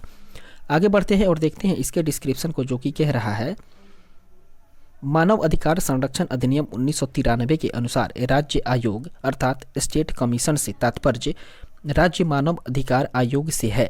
दोस्तों यह आयोग जो है वो राज्य सरकार को वार्षिक प्रतिवेदन प्रस्तुत करता है और राज्य सरकार इस प्रतिवेदन को विधानमंडल के सदन या सदनों के समक्ष रखवाता है। अगला प्रश्न 54 नंबर जो कि कह रहा है, राज्य आयोग का प्रत्येक सदस्य एवं मानव अधिकार संरक्षण अधिनियम के अधीन कृतियों का प्रयोग करने के लिए आयोग या राज्य आयोग के द्वारा नियुक्त या प्राधिकृत प्रत्येक अधिकारी समझा जाता है। दोस्तों इस प्रकार का जो प्रत्येक अधिकारी है वो समझा जाता है लोक सेवक। ऑप्शन नंबर बी इसका राइट आंसर होगा, लोक सेवक। आगे बढ़ते हैं और देखते हैं इसके डिस्क्रिप्शन को जो कि कह रहा है, मानव अधिकार संरक्षण अधिनियम 1993 की धारा 39 के तहत राष्ट्रीय मानव अधिकार आयोग राज्य आयोग का प्रत्येक सदस्य एवं मानव अधिकार संरक्षण अधिनियम के अधीन कृत्यों का प्रयोग करने के लिए आयोग या राज्य आयोग द्वारा नियुक्त या प्राधिकृत प्रत्येक अधिकारी भारतीय दंड संहिता की धारा 21 के अर्थ में लोक सेवक समझा जाता है। आगे बढ़ते हैं 55 नंबर प्रश्न को देखें जो कि कह रहा है, मानव अधिकार न्यायालयों में मामलों के संचालन के प्रयोजनार्थ राज्य सरकार एक अधिवक्ता को विशिष्ट लोक अभियोजक के रूप में विनिर्दिष्ट कर सकती है जो कम से कम, जो दोस्तों बात करें तो ये कम से कम 7 वर्षों तक प्रैक्टिस में रहा हो। ऑप्शन नंबर डी इसका राइट आंसर होगा, 7 वर्षों तक। इसके डिस्क्रिप्शन को देखें जो कि कह रहा है, मानव अधिकार संरक्षण अधिनियम 1993 की धारा 31 के अनुसार राज्य सरकार प्रत्येक मानव अधिकार न्यायालय के लिए अधिसूचना द्वारा एक लोक अभियोजक विनिर्दिष्ट करेगी या किसी ऐसे अधिवक्ता को जिसने कम से कम 7 वर्षों तक अधिवक्ता के रूप में विधि व्यवसाय किया हो, उस न्यायालय में मामले के संचालन के प्रयोजन के लिए विशेष लोक अभियोजन के रूप में नियुक्त करेगी। फिलहाल आगे बढ़ते हैं, देखते हैं 56 नंबर प्रश्न को, जो कि कह रहा है भारतीय दंड संहिता की धारा 175, धारा 178 और धारा 179, इसके साथ साथ में धारा 180 या धारा 228 में वर्णित अपराध के संदर्भ में मानव अधिकार आयोग को समझा जाता है। दोस्तों इस संदर्भ में मानव अधिकार को जो है वो मानव आयोग को समझा जाता है सिविल न्यायालय। ऑप्शन नंबर बी इसका राइट आंसर होगा, सिविल न्यायालय। इसके बाद हम लोग आगे बढ़ते हैं और देखते हैं इसके डिस्क्रिप्शन को, जो कि कह रहा है मानव अधिकार संरक्षण अधिनियम 1993 की धारा 13(4) के अंतर्गत भारतीय दंड संहिता की धारा 175, धारा 178, धारा 179, धारा 180 या धारा 228 में वर्णित अपराध के संदर्भ में मानव अधिकार आयोग को सिविल न्यायालय समझा जाता है। दोस्तों इसके साथ ही 1993 ईस्वी के अधिनियम की धारा 13(5) के तहत मानव अधिकार आयोग के समक्ष प्रत्येक कार्यवाही को भारतीय दंड संहिता की धारा 193 और धारा 228 के अर्थ में तथा धारा 196 के प्रयोजनों के लिए न्यायिक कार्यवाही समझा जाता है। और बात करें दोस्तों आयोग के बारे में, तो आयोग को दंड प्रक्रिया संहिता 1973 की धारा, उसके बाद में 1973 की धारा 195 और अध्याय 26 के सभी प्रयोजनों के लिए सिविल न्यायालय भी समझा जाता है। अगला प्रश्न 57 नंबर, जो कि कह रहा है सशस्त्र बलों के सदस्यों द्वारा मानव अधिकारों के अतिक्रमण की शिकायतों के बारे में आयोग स्वप्रेरणा से या किसी अर्जी की प्राप्ति पर जो है वो केंद्रीय सरकार से रिपोर्ट मांग सकेगा। ऑप्शन नंबर सी इसका राइट आंसर होगा, केंद्रीय सरकार से रिपोर्ट मांग सकेगा। आगे बढ़ते हैं और देखते हैं इसके डिस्क्रिप्शंस को। मानव अधिकार संरक्षण अधिनियम 1993 की धारा 19 के अनुसार आयोग सशस्त्र बलों के सदस्यों द्वारा मानव अधिकारों के अतिक्रमण की शिकायतों के बारे में कार्यवाही करते समय निम्नलिखित प्रक्रिया अपनाएगा। अर्थात क आयोग की बात करें तो क में है आयोग स्वप्रेरणा से या किसी अर्जी की प्राप्ति पर केंद्रीय सरकार से रिपोर्ट मांग सकेगा। और ख में बात करें तो रिपोर्ट की प्राप्ति के पश्चात आयोग यथास्थिति शिकायत के बारे में कार्यवाही नहीं करेगा या उस सरकार को अपनी सिफारिशें कर सकेगा। इसके बाद हम लोग आगे बढ़ते हैं, देखते हैं 98 नंबर प्रश्न को, जो कि कह रहा है निम्न में से कौन सी एक संवैधानिक संस्था नहीं है। वह है दोस्तों मानवाधिकार आयोग, जो कि संवैधानिक संस्था नहीं है। ऑप्शन नंबर ए इसका राइट आंसर होगा। इसके बाद हम लोग आगे बढ़ते हैं और देखते हैं इसके डिस्क्रिप्शन को, जो कि कह रहा है मानवाधिकार आयोग संविधानेतर संस्था है जिसका गठन मानवाधिकार संरक्षण अधिनियम 1993 के द्वारा किया गया है। दोस्तों अन्य तीनों संस्थाओं का उल्लेख जो है वो संविधान में है। राज्य वित्त आयोग का जो उल्लेख है वो भारतीय संविधान के अनुच्छेद 243(झ) एवं 243(म) में है, जबकि संसद का सचिवालय का जो उल्लेख है वो भारतीय संविधान के अनुच्छेद 98 में और केंद्रीय वित्त आयोग का जो उल्लेख है वो अनुच्छेद 280 और 281 में है। इसके बाद हम लोग आगे बढ़ते हैं और देखते हैं 59 नंबर प्रश्न को, जो कि कह रहा है निम्न में से किस एक की परिस्थिति अन्य तीनों से भिन्न है। वह दोस्तों राष्ट्रीय मानवाधिकार आयोग अर्थात राष्ट्रीय मानवाधिकार आयोग जो है वो ये तीनों विकल्प से भिन्न है। अर्थात पिछड़ी जाति आयोग, वित्त आयोग और निर्वाचन आयोग से बिल्कुल ही भिन्न है राष्ट्रीय मानवाधिकार आयोग। आगे बढ़ते हैं और देखते हैं इसके डिस्क्रिप्शन को, जो कि कह रहा है राष्ट्रीय मानवाधिकार आयोग एक संविधानेतर निकाय है, जबकि अन्य तीनों अर्थात राष्ट्रीय पिछड़ा वर्ग आयोग जो है वो अनुच्छेद 338 बी तथा राष्ट्रीय पिछड़ा वर्गों की दशाओं का अन्वेषण के लिए आयोग की नियुक्ति जो है वो अनुच्छेद 340 के तहत, और उसके बाद में वित्त आयोग की बात करें तो ये अनुच्छेद 80 एवं निर्वाचन आयोग अनुच्छेद 324 के तहत ये सभी जो है वो संवैधानिक निकाय हैं। इसके बाद हम लोग आगे बढ़ते हैं और देखते हैं 60 नंबर प्रश्न को, जो कि कह रहा है निम्नलिखित में से कौन सही सुमेलित नहीं है। दोस्तों जो सही सुमेलित नहीं है वो है राष्ट्रीय विकास परिषद 1954, इसका जो सही सुमेलन है वो सही नहीं है। इसके अलावा राज्य अंतर राज्य परिषद 1990 और केंद्रीय सतर्कता आयोग 1964, इसके साथ साथ राष्ट्रीय मानवाधिकार आयोग 1993, ये सभी जो है वो बिल्कुल सही सुमेलित है। आगे बढ़ते हैं और देखते हैं इसके डिस्क्रिप्शन को, जो कि कह रहा है सही सुमेलित जो है वो निम्नलिखित प्रकार से है। एक तरफ संस्थाएं हैं दोस्तों और दूसरे तरफ उसकी स्थापना है। बात करें अंतरराज्य परिषद के बारे में तो इसकी स्थापना हुई थी 1990 में, जबकि राष्ट्रीय विकास परिषद की स्थापना 1952 ईस्वी में, और इसके साथ साथ केंद्रीय सतर्कता आयोग 1964 ईस्वी में, जबकि राष्ट्रीय मानवाधिकार आयोग की स्थापना हुई थी 1993 ईस्वी में। इसके बाद आगे बढ़ते हैं और देखते हैं 61 नंबर प्रश्न को, जो कि कह रहा है संविधान पुनरीक्षण के लिए नियुक्त राष्ट्रीय आयोग से संबंधित निम्नलिखित कथनों पर विचार करिए। दोस्तों नीचे 4 कथन दिया हुआ है जो कि संविधान पुनरीक्षण के लिए संविधान पुनरीक्षण के लिए नियुक्ति राष्ट्रीय आयोग से संबंधित है और उसमें से पता करना है कि कौन कौन से कथन सही है। दोस्तों सही कथन की बात करें तो सबसे पहला है इसकी रिपोर्ट अनुसंधानात्मक प्रवृत्ति की होती है, जो कि बिल्कुल सही है। इसके बाद वाले कथन की बात करें दोस्तों तो इसका अगला कथन जो हो जाएगा वो दूसरा है, इसकी नियुक्ति संसद के अनुमोदन से हुई है, ये कथन सही नहीं है। जबकि इसकी अध्यक्षता जस्टिस MN वेंकट चलैया कर रहे हैं, ये कथन जो है वो बिल्कुल सही है।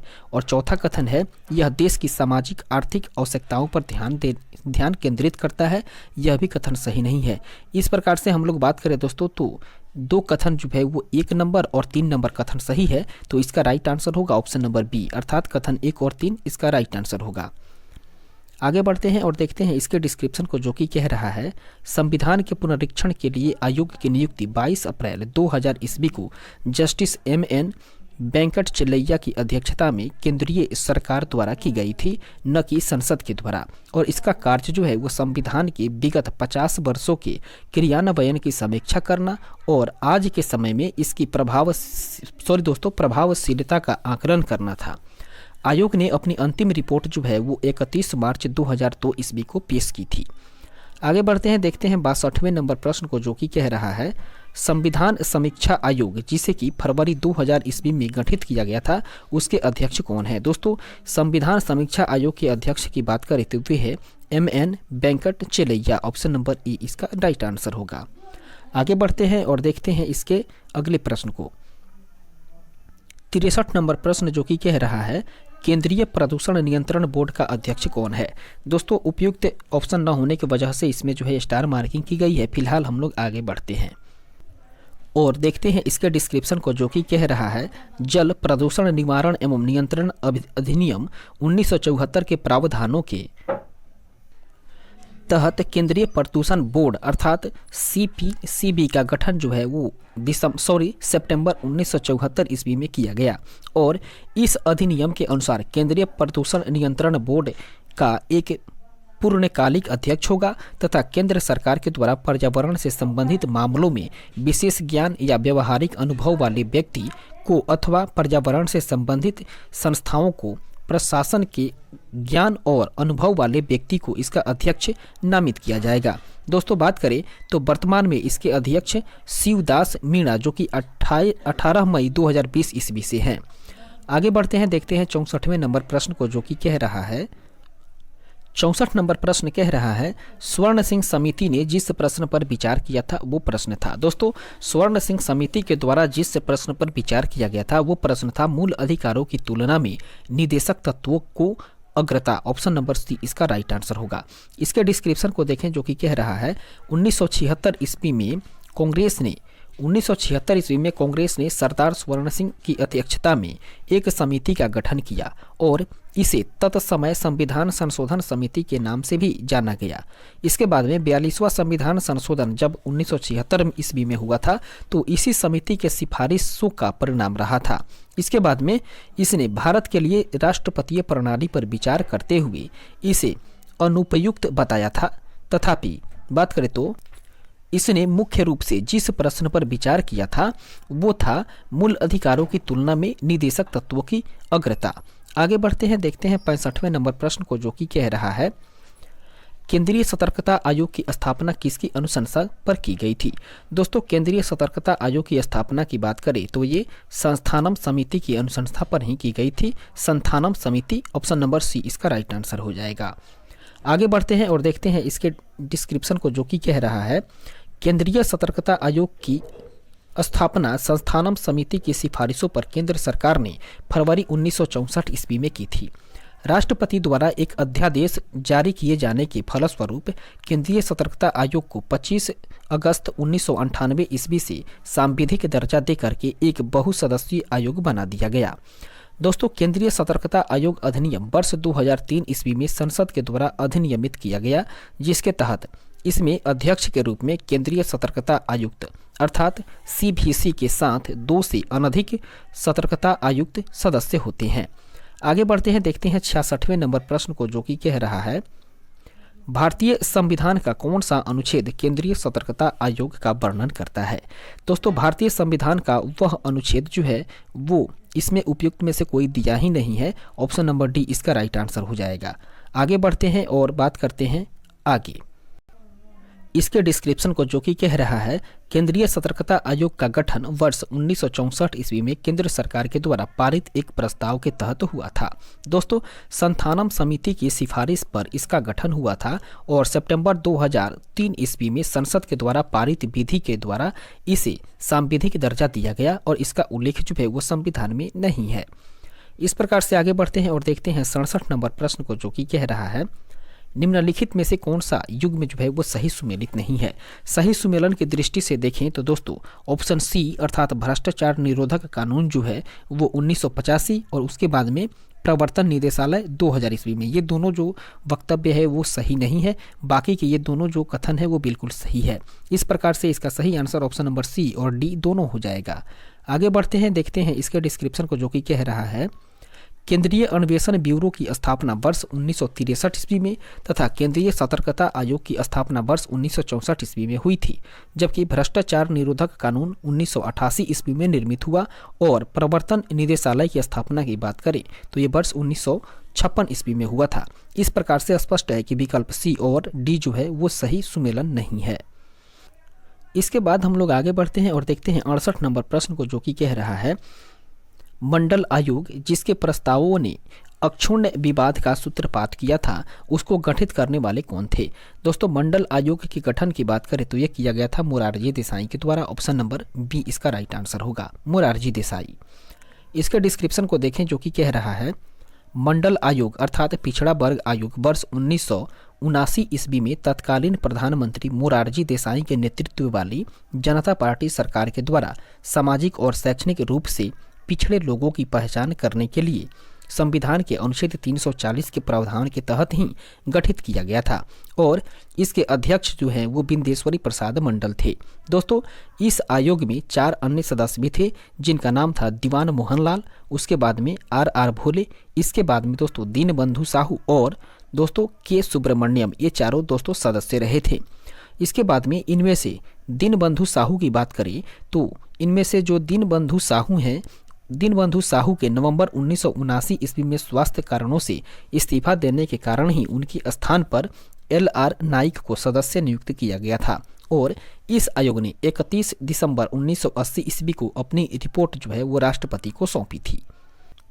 इस प्रकार से आगे बढ़ते हैं और देखते हैं 69 नंबर प्रश्न को, जो कि कह रहा है मंडल आयोग रिपोर्ट किस वर्ष प्रस्तुत की गई थी। दोस्तों, मंडल आयोग रिपोर्ट की बात करें तो वो वर्ष 1980 ईस्वी में प्रस्तुत की गई थी। ऑप्शन नंबर सी इसका राइट आंसर होगा। 70 नंबर प्रश्न कह रहा है वर्ष 1990 ईस्वी में अनुसूचित जाति एवं अनुसूचित जाति एवं जनजाति राष्ट्रीय आयोग की रिपोर्ट के अनुसार अनुसूचित जाति एवं जनजाति के अत्याचार का कारण नहीं है, वो है दोस्तों धार्मिक कारण। ऑप्शन नंबर डी इसका राइट आंसर होगा। इसके बाद हम लोग आगे बढ़ते हैं और देखते हैं इसके डिस्क्रिप्शन को, जो कि कह रहा है वर्ष 1990 ईस्वी में अनुसूचित जाति एवं जनजाति राष्ट्रीय आयोग की रिपोर्ट के अनुसार अनुसूचित जाति एवं जनजाति के अत्याचार के कारणों में शामिल है भूमि निर्वसन, उसके बाद में बंधुआ मजदूरी और इसके साथ साथ में ऋणग्रस्तता, जबकि धार्मिक कारण जो है उसमें शामिल नहीं है। आगे बढ़ते हैं 71 नंबर प्रश्न को देखें, जो कि कह रहा है भारत के संविधान के निम्नलिखित में से किस अनुच्छेद के अंतर्गत संघ लोक सेवा आयोग और राज्य लोक सेवा आयोगों का प्रावधान किया गया है। वो है दोस्तों भारतीय संविधान का अनुच्छेद 315, जिसमें कि संघ लोक सेवा आयोग और राज्य लोक सेवा आयोग का प्रावधान किया गया है। ऑप्शन नंबर ए इसका राइट आंसर होगा। इसके डिस्क्रिप्शन को देखें जो कि कह रहा है भारतीय संविधान के अनुच्छेद 315 के अनुसार ही संघ के लिए एक संघ लोक सेवा आयोग और प्रत्येक राज्य के लिए एक लोक सेवा आयोग होगा। दोस्तों, साथ ही 2 या अधिक राज्यों की परस्पर करार और उन राज्यों के विधानमंडलों की इस आशय का संकल्प पारित करने पर संसद विधि द्वारा उन राज्यों के लिए संयुक्त लोक सेवा आयोग हेतु उपबंध कर सकती है। इसके बाद हम लोग आगे बढ़ते हैं और देखते हैं 72 नंबर प्रश्न को, जो कि कह रहा है भारत के संघ लोक सेवा आयोग के लिए निम्नलिखित में से कौन सही है। दोस्तों, संघ लोक सेवा आयोग के संदर्भ में बात करें तो इसका सही ऑप्शन हो जाएगा, इसका राज्य लोक सेवा आयोग से कोई लेना देना नहीं है। ऑप्शन नंबर बी इसका राइट आंसर हो जाएगा। अर्थात संघ लोक सेवा आयोग जो है उसका राज्य लोक सेवा आयोग से कोई लेना देना नहीं होता है। इस प्रकार से विकल्प बी इसका राइट आंसर होगा। इसके डिस्क्रिप्शन को देखें जो कि कह रहा है भारतीय संविधान के अनुच्छेद 315 के अंतर्गत राज्य एवं संघ के लिए लोक सेवा आयोगों का जो गठन का प्रावधान किया गया है और इसके अंतर्गत संघ एवं राज्य का यह कर्तव्य होगा कि वह अपनी अपनी सेवाओं में नियुक्ति के लिए लोक सेवा आयोग की स्थापना करे और भारतीय संविधान के अनुसार संघ लोक सेवा आयोग तथा राज्य लोक सेवा आयोग अपने अपने कार्यों के लिए एक दूसरे से स्वतंत्र हैं। अगला प्रश्न दोस्तों 73 नंबर, जो कि कह रहा है निम्नलिखित में से कौन सही है। दोस्तों, कह रहा है संघ लोक सेवा आयोग 1।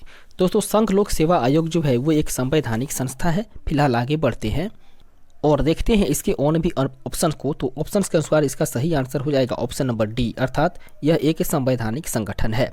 दोस्तों, संघ लोक सेवा आयोग और संघ लोक सेवा आयोग जो है वो एक संवैधानिक संगठन है, क्योंकि इसका गठन जो है वो संविधान के उपबंधों के तहत ही किया जाता है। 74 नंबर प्रश्न को देखें जो कि कह रहा है संघ लोक सेवा आयोग अपना वार्षिक प्रतिवेदन सौंपता है। दोस्तों, संघ लोक सेवा आयोग जो है वो अपना वार्षिक प्रतिवेदन राष्ट्रपति को सौंपता है। ऑप्शन नंबर बी इसका राइट आंसर होगा। इसके डिस्क्रिप्शन को देखें जो कि कह रहा है भारतीय संविधान के अनुच्छेद 323 के अनुसार संघ लोक सेवा आयोग का यह कर्तव्य होगा कि वह राष्ट्रपति को आयोग के द्वारा किए गए कार्य के बारे में प्रतिवर्ष वार्षिक प्रतिवेदन दे, जिसे कि राष्ट्रपति एक ज्ञापन पत्र सहित संसद के प्रत्येक सदन के समक्ष प्रस्तुत करेंगे और इस ज्ञापन पत्र में उन विषयों का उल्लेख किया जाता है जिनमें आयोग की सिफारिशों को स्वीकार नहीं किया गया। दोस्तों, साथ में ही उन सिफारिशों को न मानने के कारण का भी उल्लेख किया जाता है। आगे बढ़ते हैं, देखते हैं 75वें नंबर प्रश्न को जो कि कह रहा है 2 या अधिक राज्यों के लिए एक संयुक्त राज्य लोक सेवा आयोग की स्थापना की जा सकती है। दोस्तों, ये की जा सकती है यदि संबंधित राज्य इस संबंध से करार करते हों और उसके बाद में दोस्तों संसद विधि के द्वारा संयुक्त राज्य लोक सेवा आयोग नियुक्त करता हो। अर्थात ए और बी दोनों कथन सही होगा। तो इस तरीके से इसका राइट आंसर होगा ऑप्शन नंबर सी, अर्थात ये दोनों सही हो जाएंगे। इसके डिस्क्रिप्शन को देखें तो वो डिस्क्रिप्शन कह रहा है भारतीय संविधान के अनुच्छेद 315(2) के तहत यदि 2 या अधिक राज्य यह करार करते हैं कि राज्यों के उस समूह के लिए एक ही लोक सेवा आयोग होगा और यदि इस आशय का संकल्प उन राज्यों में से प्रत्येक राज्य के विधानमंडल के सदन के द्वारा या जहां 2 सदन है वहां प्रत्येक सदन के द्वारा पारित किया जाता है, तो संसद उन राज्यों की आवश्यकताओं की पूर्ति करने के लिए ही विधि के द्वारा संयुक्त राज्य लोक सेवा आयोग की नियुक्ति का उपबंध कर सकती है। इसके बाद हम लोग आगे बढ़ते हैं, देखते हैं 76 नंबर प्रश्न को जो कि कह रहा है सही विकल्प का चुनाव करें। दोस्तों, कथन कह रहा है 2 या 2 से अधिक राज्यों के लिए संयुक्त लोक सेवा आयोग अध्यक्ष की नियुक्ति कौन करता है। दोस्तों, 2 या 2 से अधिक राज्यों के लिए संयुक्त लोक सेवा आयोग की अध्यक्ष की नियुक्ति की बात करें तो ये भारत के राष्ट्रपति करते हैं। ऑप्शन नंबर ए इसका राइट आंसर होगा, भारत के राष्ट्रपति के द्वारा ही किया जाता है। आगे बढ़ते हैं, देखते हैं इसके डिस्क्रिप्शंस को जो कि कह रहा है भारतीय संविधान के अनुच्छेद 316(1) के अनुसार संघ लोक सेवा आयोग या संयुक्त लोक सेवा आयोग 2 या 2 से अधिक राज्यों के लिए दोस्तों इसके अध्यक्ष और सदस्यों की नियुक्ति राष्ट्रपति के द्वारा ही की जाती है, जबकि राज्य लोक सेवा आयोग के अध्यक्ष तथा सदस्यों की नियुक्ति की बात करें तो ये राज्यपाल के द्वारा की जाती है। आगे बढ़ते हैं, देखते हैं 77वें नंबर प्रश्न को जो कि कह रहा है राज्य लोक सेवा आयोग का अध्यक्ष किसके द्वारा नियुक्त किया जाता है? दोस्तों, राज्य लोक सेवा आयोग के अध्यक्ष की बात करें तो इसकी नियुक्ति मुख्यमंत्री के द्वारा की जाती है। इस राज्य के राज्यपाल के द्वारा ही किया जाता है। ऑप्शन नंबर सी इसका राइट आंसर होगा। अर्थात बात करें तो राज्य लोक सेवा आयोग के अध्यक्ष की नियुक्ति जो है वो राज्य के राज्यपाल के द्वारा ही होता है। ऑप्शन नंबर सी इसका राइट आंसर होगा। आगे बढ़ते हैं, देखते हैं 78 नंबर प्रश्न को, जो कि कह रहा है राज्य लोक सेवा आयोग के सदस्यों की नियुक्ति किसके द्वारा की जाती है? दोस्तों, इसकी नियुक्ति जो है वो राज्यपाल के द्वारा की जाती है। ऑप्शन नंबर बी इसका राइट आंसर होगा और इसके डिस्क्रिप्शन को हम लोग ऊपर के प्रश्न में देख चुके हैं। आगे बढ़ते हैं, 79 नंबर प्रश्न को देखें, जो कि कह रहा है संविधान के किस अनुच्छेद के अंतर्गत लोक सेवा आयोग के सदस्य को हटाया जा सकता है? दोस्तों, वो है भारतीय संविधान का अनुच्छेद 317, जिसके अंतर्गत लोक सेवा आयोग के सदस्य को भी हटाया जा सकता है। ऑप्शन नंबर सी इसका राइट आंसर होगा। इसके डिस्क्रिप्शन को देखें तो वो कह रहा है भारतीय संविधान का अनुच्छेद 317 के अनुसार ही लोक सेवा आयोग के अध्यक्ष या किसी अन्य सदस्य को केवल कदाचार के आधार पर राष्ट्रपति के ऐसे आदेशों से उसके पद से हटाया जाएगा जो उच्चतम न्यायालय को राष्ट्रपति द्वारा निर्देशित किए जाने पर उस न्यायालय के द्वारा अनुच्छेद 145 के अधीन इस प्रायोजन के लिए निर्धारित प्रक्रिया के अनुसार की गई जाँच के पश्चात इस संबंध में दिए गए प्रतिवेदन के आधार पर जारी किया गया हो। आगे बढ़ते हैं, देखते हैं 80 नंबर प्रश्न को, जो कि कह रहा है राज्य लोक सेवा आयोग के सदस्य को हटाया जा सकता है। दोस्तों, राज्य लोक सेवा आयोग के सदस्य को हटाने की बात करें तो ये उच्चतम न्यायालय की जांच के पश्चात ही राष्ट्रपति के द्वारा हटाया जाएगा। ऑप्शन नंबर सी इसका राइट आंसर होगा।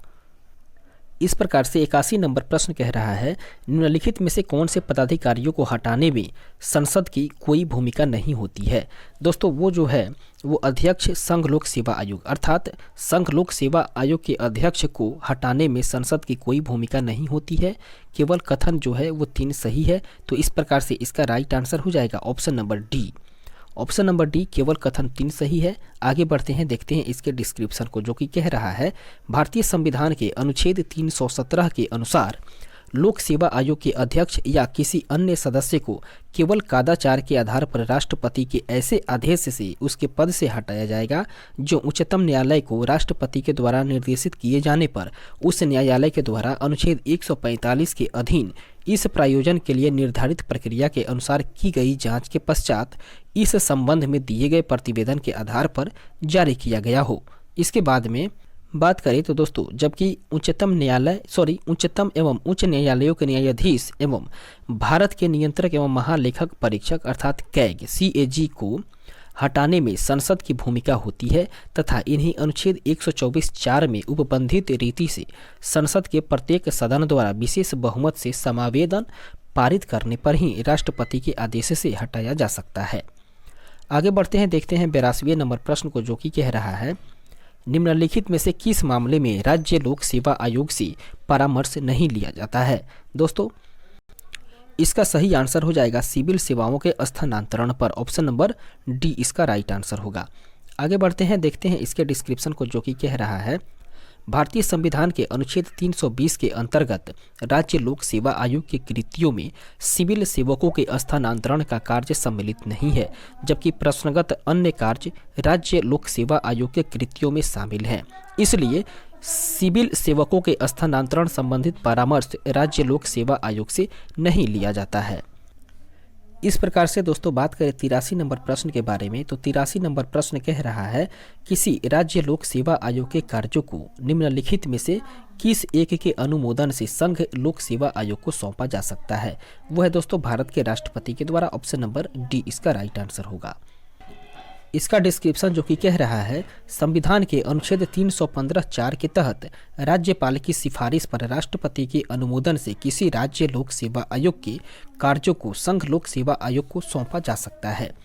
इस प्रकार से आगे बढ़ते हैं और देखते हैं हम लोग अब 84 नंबर प्रश्न को, जो कि कह रहा है संघ लोक सेवा आयोग राज्य की आवश्यकताओं की पूर्ति के लिए सहमत हो सकता है। दोस्तों, संघ लोक सेवा आयोग जो है वो राज्य की आवश्यकताओं की पूर्ति के लिए वो तभी सहमत हो सकता है जब राज्यपाल की मांग और राष्ट्रपति की संस्तुति हो। इसी आधार पर जो है वो संघ लोक सेवा आयोग राज्य की आवश्यकताओं की पूर्ति के लिए सहमत हो सकता है। ऑप्शन नंबर डी इसका राइट आंसर हो जाएगा, राज्यपाल की मांग और राष्ट्रपति की संस्तुति पर। आगे बढ़ते हैं, देखते हैं इसके डिस्क्रिप्शन को, जो कि कह रहा है संविधान के अनुच्छेद 315(4) के अनुसार यदि किसी राज्य का राज्यपाल संघ लोक सेवा आयोग से ऐसा करने का अनुरोध करता है तो वह राष्ट्रपति के अनुमोदन से उस राज्य की सभी या किन्हीं आवश्यकताओं की पूर्ति के लिए सहमत हो सकेगा। इसके बाद में बात करें 85 नंबर प्रश्न के बारे में, तो 85 नंबर क्वेश्चन कह रहा है उत्तर प्रदेश के राज्य लोक सेवा आयोग के कार्यों का विस्तार किया जा सकता है। दोस्तों, उत्तर प्रदेश के राज्य लोक सेवा आयोग के कार्यों का विस्तार जो है वो उत्तर प्रदेश विधानमंडल के द्वारा किया जा सकता है। ऑप्शन नंबर डी इसका राइट आंसर होगा। आगे बढ़ते हैं, देखते हैं इसके डिस्क्रिप्शन को, जो कि कह रहा है भारतीय संविधान के अनुच्छेद 321 के अनुसार राज्य विधानमंडल के द्वारा बनाए गए अधिनियम के द्वारा ही राज्य लोक सेवा आयोग को राज्य की सेवाओं अथवा किसी स्थानीय प्राधिकारी या विधि के द्वारा गठित अन्य निगमित निकाय या किसी लोक संस्था की सेवाओं से संबंधित अतिरिक्त कार्य प्रदान किया जा सकता है। इसके बाद में दोस्तों कह रहा है इस प्रकार से राज्य विधानमंडल के द्वारा बनाए गए अधिनियम के तहत राज्य लोक सेवा आयोग के कार्य क्षेत्र का विस्तार किया जा सकता है। आगे बढ़ते हैं, 86 नंबर प्रश्न को देखते हैं, जो कि कह रहा है उत्तर प्रदेश लोक सेवा आयोग के व्यय किस निधि पर भारित होता है। दोस्तों, उत्तर प्रदेश लोक सेवा आयोग का व्यय जो है वो राज्य की संचित निधि पर भारित होता है। ऑप्शन नंबर बी इसका राइट आंसर होगा। इसके डिस्क्रिप्शन को देखें, जो कि कह रहा है भारतीय संविधान के अनुच्छेद 322 के अनुसार संघ लोक सेवा आयोग के व्यय जो है वो भारत की संचित निधि पर रहता है, जबकि राज्य लोक सेवा आयोग के व्यय जो है वो राज्य के संचित निधि पर भारित होता है। आगे बढ़ते हैं, 87 नंबर प्रश्न कह रहा है राजस्थान लोक सेवा आयोग अपने कार्यों का प्रतिवेदन प्रस्तुत करता है। दोस्तों, राजस्थान लोक सेवा आयोग की बात करें तो ये अपने कार्यों का प्रतिवेदन जो है वो राज्यपाल के समक्ष ही प्रस्तुत करता है। ऑप्शन नंबर सी इसका राइट आंसर हो जाएगा। आगे बढ़ते हैं और देखते हैं इसके डिस्क्रिप्शन को, जो कि कह रहा है भारतीय संविधान के अनुच्छेद 323(2) के प्रावधानों के तहत राज्य लोक सेवा आयोग का यह कर्तव्य है कि वह राज्य के राज्यपाल को आयोग के बारे में प्रतिवर्ष प्रतिवेदन दे तथा ऐसा प्रतिवेदन प्राप्त होने पर राज्यपाल उसकी प्रति राज्य के विधानमंडल के समक्ष रखवाता है। आगे बढ़ते हैं, देखते हैं 88 नंबर प्रश्न को, जो कि कह रहा है भारत में पहली बार लोक सेवा आयोग की स्थापना जिस अधिनियम से हुई है वह अधिनियम है दोस्तों government of India act 1919। Option number C इसका राइट आंसर होगा। इसके डिस्क्रिप्शन को देखें, जो कि कह रहा है 1919 ईस्वी के भारत शासन अधिनियम की धारा 96C के अंतर्गत भारत में प्रथम लोक सेवा आयोग 1 अक्टूबर 1926 ईस्वी को स्थापित किया गया। उस समय इसमें एक अध्यक्ष तथा 4 सदस्य थे। सर रॉस वर्कर की इसके प्रथम अध्यक्ष थे और 1935 ईस्वी के अधिनियम के तहत इसका नाम जो है वो 1 अप्रैल 1937 ईस्वी को संघीय लोक सेवा आयोग रखा गया तथा 26 जनवरी 1950 ईस्वी को भारतीय संविधान के लागू होने के साथ यह संघ लोक सेवा आयोग में परिवर्तित हो गया। इसके बाद में दोस्तों प्रांतीय स्तर पर बात करें तो प्रांतीय स्तर पर पहली बार 1930 ईस्वी में मद्रास सेवा आयोग की स्थापना की गई और 1935 ईस्वी के अधिनियम के तहत प्रत्येक प्रांत या प्रांतों के समूह के लिए प्रांतीय लोक सेवा आयोग की भी प्रावधान किए गए थे, जिसके तहत 1937 ईस्वी में 7 प्रांतीय लोक सेवा आयोग स्थापित हुए थे।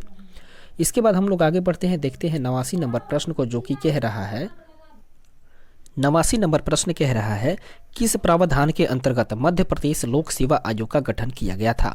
दोस्तों, बात करें उस प्रावधान के बारे में तो ये प्रावधान है राज्य पुनर्गठन अधिनियम 1956 की धारा 118(3) के तहत ही मध्य प्रदेश लोक सेवा आयोग का गठन किया गया था। ऑप्शन नंबर बी इसका राइट आंसर हो जाएगा। आगे बढ़ते हैं और देखते हैं इसके डिस्क्रिप्शन को, जो कि कह रहा है मध्य प्रदेश लोक सेवा आयोग का गठन राज्य पुनर्गठन अधिनियम 1956 की धारा 118(3) के तहत ही 1 नवंबर 1956 ईस्वी को राष्ट्रपति के आदेश के द्वारा किया गया था। इस प्रकार से 90 नंबर प्रश्न कह रहा है यूनियन पब्लिक सर्विस कमीशन की प्रथम महिला अध्यक्ष का नाम क्या है। दोस्तों, यूनियन पब्लिक सर्विस कमीशन अर्थात यूपीएससी की जो प्रथम महिला अध्यक्ष रही थी उनका नाम था रोज बैथियो। ऑप्शन नंबर बी इसका राइट आंसर होगा, रोज बैथियो। इसके डिस्क्रिप्शन को देखें, जो कि कह रहा है श्रीमती रोज एम बैथियो संघ लोक सेवा आयोग अर्थात यूनियन पब्लिक सर्विस कमीशन की प्रथम महिला अध्यक्ष रही थी, जो वर्ष 1992 से लेकर के 1996 के दौरान वे इस पद पे बनी रही थी। आगे बढ़ते हैं, देखते हैं 91 नंबर प्रश्न को, जो कि कह रहा है भारत के संदर्भ में नौकरशाही का निम्नलिखित में से कौन सा उपयुक्त चरित्र चित्रण है। दोस्तों इसका सही आंसर हो जाएगा लोक नीति को क्रियान्वित करने वाला अधिकरण। ऑप्शन नंबर डी इसका राइट आंसर हो जाएगा, लोक नीति को क्रियान्वित करने वाला अभिकरण। आगे बढ़ते हैं, देखते हैं इसके डिस्क्रिप्शन को, जो कि कह रहा है भारत के संदर्भ में नौकरशाही वह माध्यम है जिसके द्वारा सरकार की लोकहितकारी नीतियां जनता तक पहुंचती है और इस प्रकार यह सरकार की लोक नीति को क्रियान्वित करने वाला अभिकरण होता है। दोस्तों नौकरशाही से यह अपेक्षित होता है कि वह राजनीतिक रूप से तटस्थ है। इसका अर्थ यह है कि नौकरशाही नीतियों पर विचार एवं उन्हें क्रियान्वित करते समय किसी राजनीतिक दृष्टिकोण का समर्थन नहीं करती है। इस रूप से नौकरशाही राजनीति से दूर रहती है और भारतीय नौकरशाही का जो जटिल है वो स्वरूप है। दोस्तों भारतीय नौकरशाही का जटिल स्वरूप है और इसमें अखिल भारतीय सेवाएं, इसके साथ साथ में प्रांतीय सेवाएं और स्थानीय सरकार के कर्मचारी और इसके बाद में लोक उपक्रमों की तकनीकों तथा प्रबंधकीय अधिकारी सम्मिलित हैं। दोस्तों यद्यपि नौकरशाही आर्थिक वृद्धि को सुलभ करने वाले अभिकरण के रूप में कार्य करते हैं, तथापि राजनीतिक स्थायित्व लोकसभा में विश्वास मत पर निर्भर करता है। आगे बढ़ते हैं, देखते हैं 92 नंबर प्रश्न को, जो कि कह रहा है निम्नलिखित में से भारतीय संविधान का कौन सा अनुच्छेद प्रसाद का सिद्धांत उल्लिखित करता है या उल्लिखित है। इसका सही आंसर होगा दोस्तों अनुच्छेद 310। ऑप्शन नंबर डी सी इसका राइट आंसर होगा। इसके डिस्क्रिप्शन को देखें, जो कि कह रहा है भारतीय संविधान का अनुच्छेद 310 प्रसाद का सिद्धांत उल्लेखित करता है और इसके अनुसार प्रत्येक व्यक्ति जो रक्षा सेवा का या संघ की सिविल सेवा का या अखिल भारतीय सेवा का सदस्य है अथवा रक्षा से संबंधित कोई पद या संघ के अधीन कोई सिविल पद धारण करता है तो राष्ट्रपति के प्रसाद पर्यंत पद धारण करता है। दोस्तों और इसके साथ में बात करें तो प्रत्येक व्यक्ति जो किसी राज्य की सिविल सेवा का सदस्य है या राज्य के अधीन कोई सिविल पद धारण करता है उस राज्य के राज्यपाल के प्रसाद पर्यंत पद धारण करता है। इसके बाद में आगे बढ़ते हैं और देखते हैं अगले प्रश्न को। 93 नंबर प्रश्न और आज के सेशन का आखिरी प्रश्न, जो कि कह रहा है सिविल सेवाओं में सुधार हेतु पीसी होता समिति का गठन किस वर्ष किया गया। दोस्तों सिविल सेवाओं में सुधार हेतु बात करें पीसी होता समिति के बारे में तो इसका गठन 2004 ईस्वी में किया गया था। ऑप्शन नंबर बी इसका राइट आंसर होगा। इसके डिस्क्रिप्शन को देखें तो इसका डिस्क्रिप्शन जो है वो कह रहा है लोक सेवा संबंधित सुधारों के सभी पहलुओं पर परीक्षण करने के उद्देश्य से भारत सरकार के द्वारा 3 फरवरी 2004 ईस्वी को संघ लोक सेवा आयोग अर्थात यूपीएससी के पूर्व चेयरमैन पीसी होता की अध्यक्षता में एक समिति का गठन किया गया था और इस समिति ने अपनी रिपोर्ट 30 जुलाई 2004 ईस्वी को सौंपी थी। दोस्तों इस तरीके से हम लोग आज के सेशन को यहीं पे विराम लगाएंगे और फिर मिलेंगे हम लोग अगले सेशन में। आज का सेशन यहीं पे समाप्त होता है और हम लोग फिर मिलेंगे अगले सेशन में एक नए टॉपिक के साथ, एक नए वीडियो के साथ। तब तक के लिए धन्यवाद।